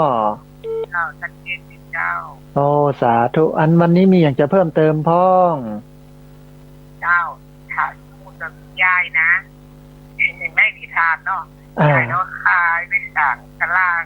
สั่งผมงานคนละเด็กคนขอมาเกี่ยเชียนเนาะตรงน้ำหนานี่เนาะ แม่น ฟังตั้งใจฟังแต่ก็จากใจฟังแต่เมื่อวันแต่เมื่อเด็กโตได้ อยู่เนาะนะ พระเจ้าทานมาเป็นเด็กตรงฟังเด็กทาน500แม่นละ เจ้าพยายามสักหาที่มันเจ้าเนาะ ได้แม่ได้ ยายทำงานตรงนี้ต่อไปนี้ที่เป็นพระเจ้า10 ชาตินะแม่จะเล่าให้คำหนึ่ง เจ้า สาธุอนุโมทนาบุญเนอะสาธุญาติโยมโทรเข้ามาได้ที่เบอร์08952396325523พอดีมีสายเข้ามาแถมสายหนึ่งเดี๋ยวรับสายนี้ก่อนเปิ้นจะว่าจะได้พ่องเจริญพรอันยมป้อแนะนำตัวน้อยป้อนันประเสริฐนาแดงนาน้อยจังหวัดน่านนะป้อน้อก็เข้าพิจารณามันละพังฐานพระอาจารย์ครับ โอ้สาธุสัญญาณเป็นได้พ่องวันนี้ป้อย้ำชัดเจนที่คำนั้นหน่อยนะครับโอ้อนุโมทนาบุญแต่มีอย่างจะเพิ่มเติมพ่องป้อวันนี้แล้วจะมากับกำลังใจนะท่านพระอาจารย์ของพระอาจารย์ที่วิทุนาฟังละม่วนดีอาทีนิทานธรรมะนี่ม่วนดีเนาะป้อน้อชอบเลยเดี๋ยวปีไปเล่นฟังนั่งฟังคำสั่งคำสอนฟังแล้วสบายใจม่วนใจเนาะป้อเนาะนะครับคุณเอาครับอาจารย์ครับก็พอได้อยู่ป้อหนาวพอได้อยู่นะเมืองน่านหนาวเลยยังป้อหนาวยังแค่โอ้สาธุยังได้ก็รักษาสุขภาพนะป้อเนอะสาธุสัญญาณดับไปนะป้อนันประเสริฐนะบ้านนาแดงนาน้อยจังหวัดน่านพอดีมีสายเข้ามาแหมหลายสายเดี๋ยวจะจัดระบบเสียงใหม่ท่านผู้ฟังพอดีเสียงมันเวลาคนโทรเข้ามาถ้าสายมันซ้อนกันมันจะดังตูดนะเดี๋ยวจัดระบบแผ่นใหม่เรียนเชิญเจริญพรที่เบอร์0896325523เนี่ยเบอร์0896325523เบอร์นี้ใจเป็นประจำท่านผู้ฟังโทรเข้ามาร่วมเอ่ยกันเหลือเวลาแห่งประมาณสัก5 นาทีได้แห่งสัก 2-3 สายที่บัดได้รับตอนนี้ประมาณสักเกือบ30 สายญาติโยมโทรเข้ามาขออภัยท่านผู้ฟังทั้ง30 คนที่โทรเข้ามาแล้วบัดได้รับสายโทรเข้ามาแล้วสายหลุดก็ดีเรียนเชิญเจริญพรที่เบอร์0896325523เบอร์0896325523เรียนเชิญเจริญพรได้โทรเข้ามาร่วมเอ่ยกันได้โทรเข้ามาร่วมแสดงแรกเวลานักน้อย1ไปจนถึง6 โมงแม่เจ้า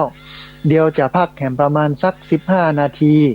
กลับมาปะกันแห่มกำ1ไปจนถึง7 โมงช่วงที่2อาจจะสั้นน้อย1นะฮะวันนี้มีสายเข้ามาแถมสาย1เดียวครับสายนี้ก่อนเปิ้นจะว่าจะได้พ่อง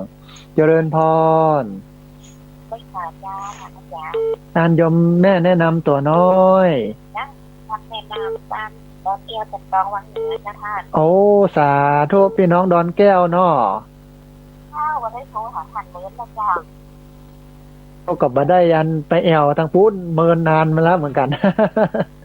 ว่าท่านแต่กับพิคุล่ามาได้ไปที่วัดปานเจริญที่วัดอิติปิโสสักครั้ง เอาสาธุเดี๋ยวมีโอกาสแถมอยู่โยมแม่มีโอกาสมาแถม มา6 ปีแล้วไปเป็นปีที่ได้ขาดเนี่ยนะเจ้า เอาบ่เป็นหยังแม่นเป็นหยังเนี่ยเดี๋ยวปีหน้าฟ้าใหม่ก็ว่ากันทำกรรมเนื่องวังเหนือนี่หนาวหรือยังโยมแม่ ว้าวเจ้ามันว่ามันหนาว เอาจะได้ก็ดูแลสุขภาพนะแม่เนอะ เจ้ากับเจ้า สาธุอนุโมทนาบุญนะโยมแม่จากวังเหนือนะก็ติดตามรับฟังประจำนะพอดีมีสายก็มาแถมสายหนึ่งเดียวครับสายนี้ก่อนเปิ้นจะว่าจะได้พ่องเจริญพร ไปสาเจ้าจากกรุงเหนือโดยสนิท กระดอยสะเก็ตนอกยังได้พ่องคุณโยม เจ้า สัญญาณชัดเจนดีนอ เจ้า มีอย่างจะเพิ่มเติมพ่องวันนี้ มันต้องเพิ่มเติมแล้ว ฟังแล้วม่วนอกม่วนใจโทรเข้ามาให้กำลังใจนอก ำลังใจก็ได้เจ้า โอ้ กำลังใจเจ้า สาธุได้กำลังใจจัดหนักเออ เจ้า สาธุเจริญพรนะพี่น้องลวงเหนือดอยสะเก็ตเรือแหมนาทีหนึ่งได้แหมสักสายหนึ่งเรียนเชิญเจริญพรที่เบอร์ 0896325523 เบอร์ 0896325523 เรียนเชิญเจริญพรได้โทรเข้ามาร่วมบูร่วมเอ่ยกันได้โทรเข้ามาร่วมแสดงความคิดความเห็นกัน สายที่บ่ได้รับตอนนี้โชว์ขึ้นมาประมาณ30กว่าสายท่านผู้ฟังต้องขออภัยที่ท่านโทรเข้ามาแล้วบ่ได้รับสายเนาะนะเพราะว่ามันซ้อนกันมันติดกันแล้วก็วันนี้ระบบโทรศัพท์รับทำกรรมนึงให้มันอยู่ตัวพอดีมีสายเข้ามาถึงสายหนึ่งเดี๋ยวรับสายนี้ก่อนเปิ้นจะว่าจะได้ก่อน ไวไฟครับอาจารย์ครับ อันคุณโยมแนะนำตัวน้อย อ๋อผมลุงน้อยบ้านบุกพลาตลปีครับ โอ้สาธุมันป้อน้อยบุปผารามสารปีเนาะ ครับ สัญญาณเป็นได้พ่องป้อวันนี้ โอ้ชัดเจนดีครับ ชัดเจนนี่เนาะมีอย่างจะเพิ่มเติมพ่องวันนี้ป้อ ก็คงมีอย่างกับไวไฟอาจารย์ โทรมาอ๋อ โทรมาเรื่องกำลังใจแล้วก็รวดตรงกันย่างกับคนน้อยคนหนา โอ้ ไหลเป็นกันแรงพันแจ้ของทางอาจารย์ โอ้ วันนี้ผมว่าบอกคนจะมาใจกับฟังธรรมะ ม่วนนี่มันเป็นการบันเทิง เป็นความบันเทิง ใช่ ฟังก็ได้สาระดีเนาะป้อเนาะอืม ใช่ได้สาระแล้วก็ได้สติปัญญาเอามาคิดเอามาอ่านในม่วนคำว่าม่วนเป็นบันเทิงมันแนว อาจจะใช้คำว่าเรื่องเริงในธรรมเนี่ย ถ้าเรื่องเริงในธรรมนี่มันจะกลมกล่อมน้อยเนาะป้อเนาะอย่างนั้น ครับขอบคุณเจ้าหน้าที่อาจารย์ สาธุอนุโมทนาบุญเนอป้อเนอสาธุเอาละท่านผู้ฟังเหลือบแลพอเวลาช่วงแรกของรายการหมดแล้วเดี๋ยวเราจะปะกันแถมใหม่ในช่วงที่2ตั้งแต่6:15ไปจนถึง7:00วันนี้รายการธรรมาภิวัตรช่วงแรกอาตมาภาพพระสาธิตธีระปัญโยผู้รับผิดชอบอยู่ต้องเอารายการนี้จากลาท่านผู้ฟังทั้งหลายไปก่อนติดตามรับฟังช่วงที่2หรือว่าทุกวันอังคาร 4:00 ไปจนถึง 7:00